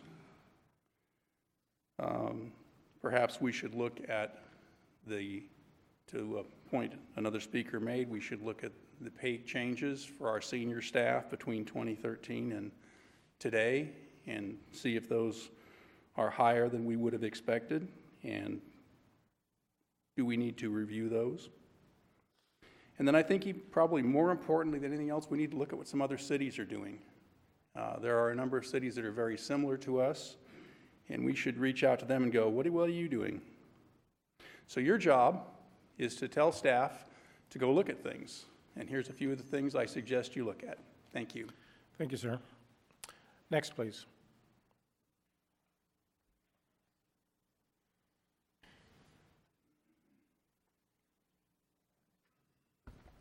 Sue Copeland again.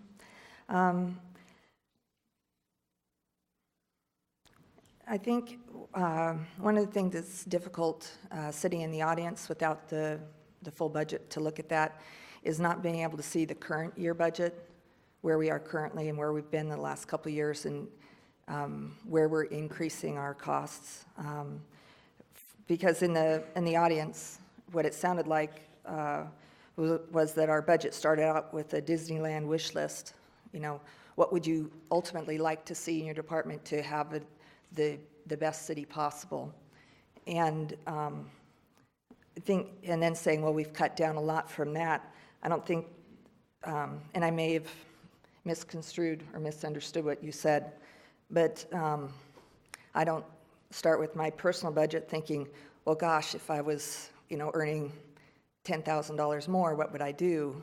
I start with what I'm currently using in my revenue, and not projecting a revenue on a hopeful promotion.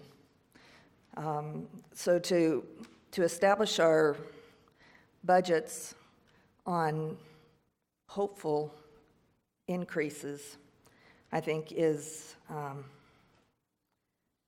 a waste of a lot of time on the city and everybody's time. And also, I think it's unreasonable. I think any budget has to be done with what you currently have available and make it fit. And if we get more money, wonderful, then we can expand off onto those wish lists.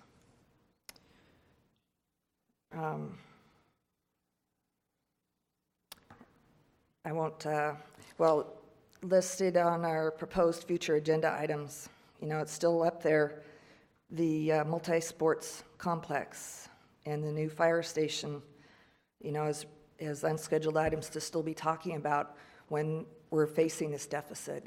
And I don't see a reason that those should still be there when we're looking at, you know, putting more burden on our taxpayers.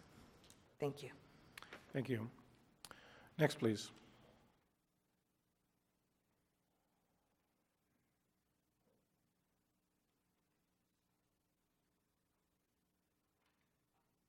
Good evening again. I first want to say I salute Councilwoman Osborne for what she's decided to do tonight. I think that's a step in the right direction. I want to tell you about a story of two cities. I've lived in both. One is Mesa Oaks, highly affluent, average income in the 200,000 range. And then there's West Walnut condominium that I happen to live at. And I was the president of the association there. Average income, about $30,000. And I just want to say this. I'm not going to take my full 3 minutes. Any tax increase on those good salt of the earth people, these low-income people who live in Lompoc, is a disgrace. I'll tell you what, you give me that budget, and I'll get it cut. I don't care what people think about what I do as far as cutting the budget. I don't care if I hurt people's feelings. It's very sad to me that we can't even get hard numbers up here. I would ask the City Council not to approve any tax increases. Thank you.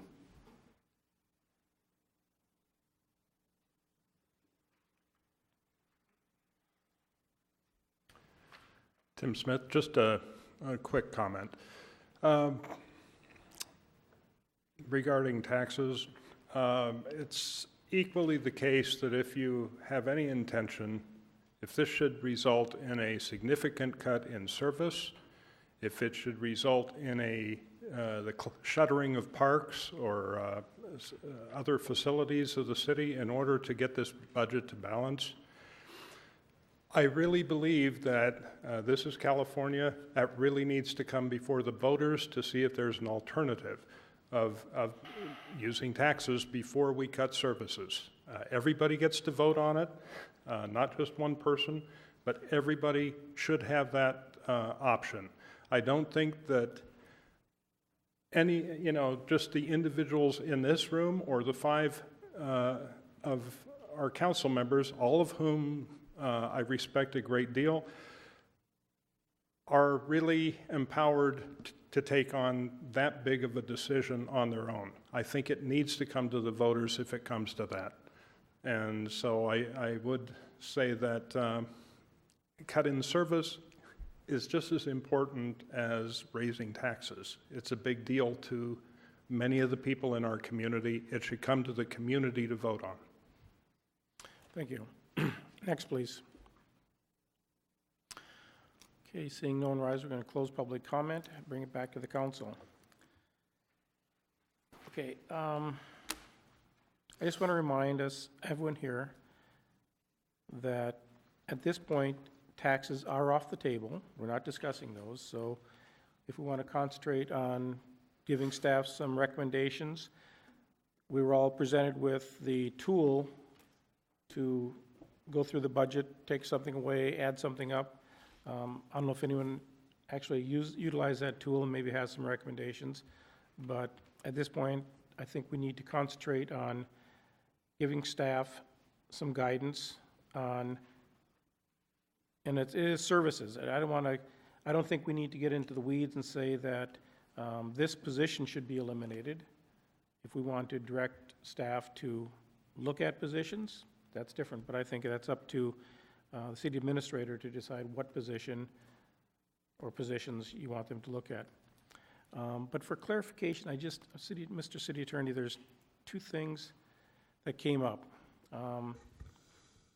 Councilmember Osborne talked about her salary. She wanted to donate that back. I made a similar recommendation back in the 2010 area when we were having some problems, but it was indicated to the council at that time that at the current time, we could not eliminate our salaries. We could eliminate salaries for the future councils after the election in 2018. So if you know that answer now, or come back to us with that. But it's under my understanding that we could not do that, adjust our salaries midterm. The other thing I need clarification on, Councilmember Starbuck asked possibly come back with a budget that included the sales tax. Now, sales tax is off the table right now, so would Mr. Starbuck need to make a motion to bring that back at a future date before we have the city manager prepare a budget with that in there? So, I mean, if you could clarify those 2 items for me. Addressing the first thing you brought up, you're right. A council can't change the stipend that the council currently receives, but you can, as actually I've had other clients do it, you can as a council, as an individual council person, not take the payment and have the city retain the payment. But you can't change it except for when a new council is elected. And then with regard to the question of the taxes not being on the table, if tonight a motion is made to put sales tax back on the table, then the budget would include, that comes back to you, would include an anticipated amount that the sales tax would generate. Okay, thank you. Councilmember Starbuck. Okay, I'd like to make that motion that on the workshop on Thursday that we look at the 0.5% sales tax increase. And I need a second on that. I'll second that. Any discussion? Then let's vote. Okay, that passes 3-2. Okay, other direction for staff Oh, City Manager, did you have something you'd like to say?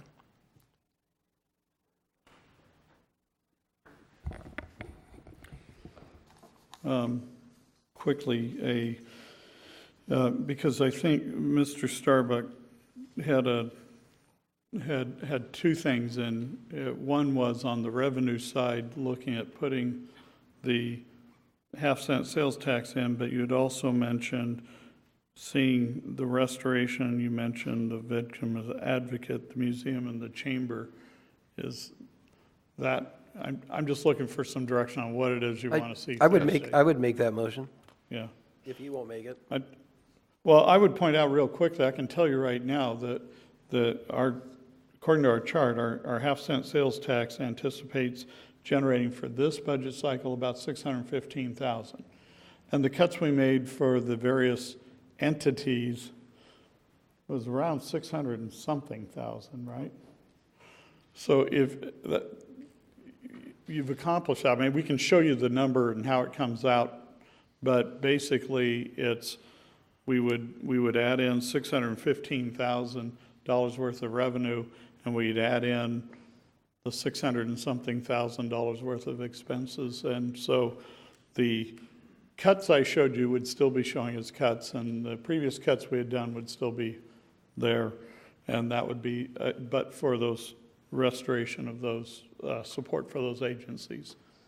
Right, well, no, I absolutely appreciate that. I feel like, we need to put it out on the table. We've got the worst case we can deal with, and then I'm very impressed with what Mr. Patel had told me earlier. When you're working on a 50-cent to basically $1 margin to pull in 35,000 people a year, I just absolutely would love to be able to function without this TOT tax. The effect on two people that own hotels multiplies out through other hotel people. I think that we're robbing ourselves in income more so than the TOT with that. I would point out, though, that the comparison, at least in the example he gave, was with Buellton, and their TOT rate is 12%, which is, my proposal was to have a ballot measure that considered increasing from 10 to 12.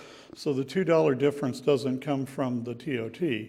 That's making the TOT identical in the comparison. That has to do with how much is being charged by the hotelier. Yeah, well, I'm just going to say, I think that, like Mr. Patel said, when you're on a 50-cent to $1.50 margin, and that's what it takes to get 35,000 people into town, that kind of makes me get a little nervous, and that's why I would be willing to look at the 0.5%. Cover our left hand, our right hand. Councilmember Mosby. Was Councilmember Starbuck going to make that motion that he was asking you to? If you wanted to follow up on your other items? Do I need a motion to include the Victim Advocate Museum and or again, chamber? If I get enough nodding heads, then it's fine with me. I just want to make sure I'm being efficient in what's coming back, because in 2 days' time, we don't have a whole lot of time to get you, it's not a lot of time get ready, but I would certainly love to include this in the budget. A boarded up museum, an empty chamber, and no victim advocate. We've lost too much with that. So, if we need to nod or a vote, I'll do whatever I need. Councilmember Starbuck, when you're talking about chamber funding, are you full funding, including advertising, or just the operation funds? I would talk about it on Thursday. At least enough to keep the doors open. Okay. Councilmember Mosby. Did you get your head nods? I think so. Thank you, sir. I got a couple items. You have on Roman numeral 27 page, you have some new jobs, new positions. Can we get descriptions, a level description on there? It doesn't have to be all the way down to the this and that, but what are we filling in here? From what I understand, maybe one or two of these, because I think you put this together 6-8 months ago, but some of these have changed as well. So maybe we could come back with the descriptions of what we're doing here. Sure. On the number of positions in there. The other question on page 129, in here you have the $500,000 sale of property. Is that a carryover, anticipated carryover from the previous budget cycle?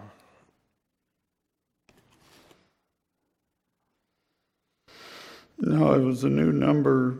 Yeah, well, yes, it's a carryover of properties that were not sold in the previous cycle, but it could also be properties that are being newly offered in this cycle. So we're just had an anticipation of real estate sales that would come from both. Do we still have the million from before, so we're looking at $1.5 million? Or we're not carrying that? No, We went down to $1 million, no, a when half we're mil. done, we're done, whatever carryover total. We don't have a carryover line item, so to speak, of real estate. It has to do with which funds, different properties had different funds. So where it carries over has to do with which property you're talking about. So we're hoping we can get a $500,000 this budget cycle that we're talking about. Some of the things we got lined up. To the extent we hope we receive all of the revenues we put, yeah, but yeah, that's our estimation. Okay. The other question is, the capital improvement program, that's, if we pass this budget as written, you're not moving forward with anything in this book? No, that is set up right now. It's not necessarily approving any individual or collective purchases. It was laying out our best understanding of what the capital needs were so that we could build impact fees and the like. And so that's how we're proceeding. We also need to tune that up because the budget, what happened subsequent to the creation of that document with the understanding specifically what's coming out of CalPERS led us to make some adjustments already in that. So when would we be doing the tune-up of this? Probably sometime after this budget process. All right. Let's see. Yeah, I'll do it for now. Thank you. Okay, City Clerk, has the agenda for the meeting this Thursday already been posted? No, it has not. It's a special meeting, so we have a 24-hour posting time. Okay, so what I'd like to request from the council, I'd like to see this meeting starting at 5 o'clock instead of 6:30. And the reason I'm saying that is this is our last scheduled budget meeting this coming Thursday, and I don't see we've made a lot of progress. So I'd like to give us a little extra time. We'll have another council meeting that we can, like this one, we'll have it on the, 2 weeks from tonight, on the 20th. But we have to have this budget approved by the 1st of July, the end of this month, 1st of July. So an extra hour and a half, whether that's going to make a difference or not, I'm not sure. But I think I'd like to see us try to start at 5 o'clock instead of 6:30 this coming Thursday. And I'm fine with that, but given what we just heard from the clerk, we have 24 hours. So if Thursday we don't complete it, we can schedule another meeting at that meeting to be notified the following week. So I'm happy to give the extra hour and a half, but I also don't see that there's an immediate pressure to not meet until the next council meeting if we find we don't have a solution by end of the 8th. okay, I appreciate that. Just so you know, I am not in town at all the following week, the week of the 11th. That entire week I'm out of town, so. Now, that doesn't mean you can't have a meeting without me. I mean, there's still 4 of you, and you can do that, but I will not be in town that entire week. Councilmember Starbuck. Just because of my employment, 5:30 would be a little bit easier for me to make. I mean, a half hour will, but, you know, closing the doors is, anyhow, if we could just push that to 5:30, it would make my life a lot easier. You don't have a good relationship with your boss? Oh, my boss is a real dude. I have no problem with 5:30. Councilman Osborne, you okay with? I'm okay with that. Okay, so we have 3 people agree to 5:30 then. Okay. Anything else for city staff before Thursday's meeting? Okay. Written communications. Yes, there were several emails that were sent out, and I do believe you received all of them. They have been printed, they were put out in the front for the public, and they will be posted to the agenda. Okay, good, thank you. Oral communications, this is your last opportunity to speak to us for up to 2 minutes on any item. Seeing no one rise coming towards the podium, we are going to close oral communication. Council requests, meeting reports. Councilmember Mosby, we'll start with you. I did represent the city, both Santa Barbara County Association of Governments and the Air Pollution Control District meetings. We did want to comment on something that was said a couple meetings ago, and it also put a few people in panic in town, a lot more than you think, and that was about if there ever, the mayor made a statement about if there ever was an emergency, our fire stations or our fire trucks are broken, and we need $800,000 to get a new truck. So when I had an opportunity, I did talk to Fleet to see what was up with the trucks. So if that was the case, you know, we needed to move forward with it. But you guys rest assured, Fleet got them back in. They had a tranny and a gearbox leak on one, and they had some parts on the main water pump that didn't come in, and they did have some delays on it. Granted, we need to see when the replacement history of those vehicles are, but Fleet assured me that it wasn't the travesty of what we were led to believe. Can I ask you a question? Were we down to one truck for at least 1 day? My inquiry to them was what was up with the vehicles, so I did inquire. Well, I can about assure that. you then that we were in fact down to one fire truck at a certain time. So that was my comment. Okay, Councilmember Starbuck. Yeah, I have no reports. I'd like to remind everybody, take a minute tomorrow and remember the anniversary of D-Day. Okay. Councilmember Vega. You're right, I'm sorry. Remember it now. Councilmember Vega. Yes, I'd like to bring up something here, that we have a benchmark here for, it's a personnel issue, and I'd like us just to note that we do have benchmarks for our city manager, and I'd ask that we'd have a closed session meeting with another personnel review next council meeting if possible, because of the timeframes and benchmarks, and I'm hoping that we can have a discussion with possible action on, since we're with budget, talking about budgets, also about a possible direction on any changes that we'd like to make with the city manager in private. That's actually a motion that I'd like to make, okay? Or a Yeah, council request. so that would be, if you want something in closed session, it will not be on the next meeting. It'll be on- The benchmarks would end at the end of this month, so that's why I wanted to bring it up ahead of time. Okay. So we can put that on the agenda. Mr. Mayor and Council, it's important for me to understand, there's two different titles that would need to go on the closed session. There's evaluation and there's discipline or dismissal.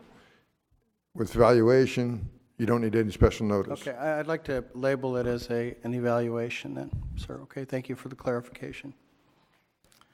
Okay. Does he need a motion on that? Okay. So that'll be on the agenda for in 2 weeks. 2 weeks from today. Councilmember Osborne. Nothing to report, no requests. Okay. And I have no reports meetings that I spent any city money. Just to let you know that I did attend 2 ceremonies out at the base this past week. One was for a retirement of the colonel in charge of operations there, and then like a little farewell for Colonel Moss. So, okay, with that, this meeting is adjourned to a special meeting at 5:30 p.m. on June 8th. Thank you and good night.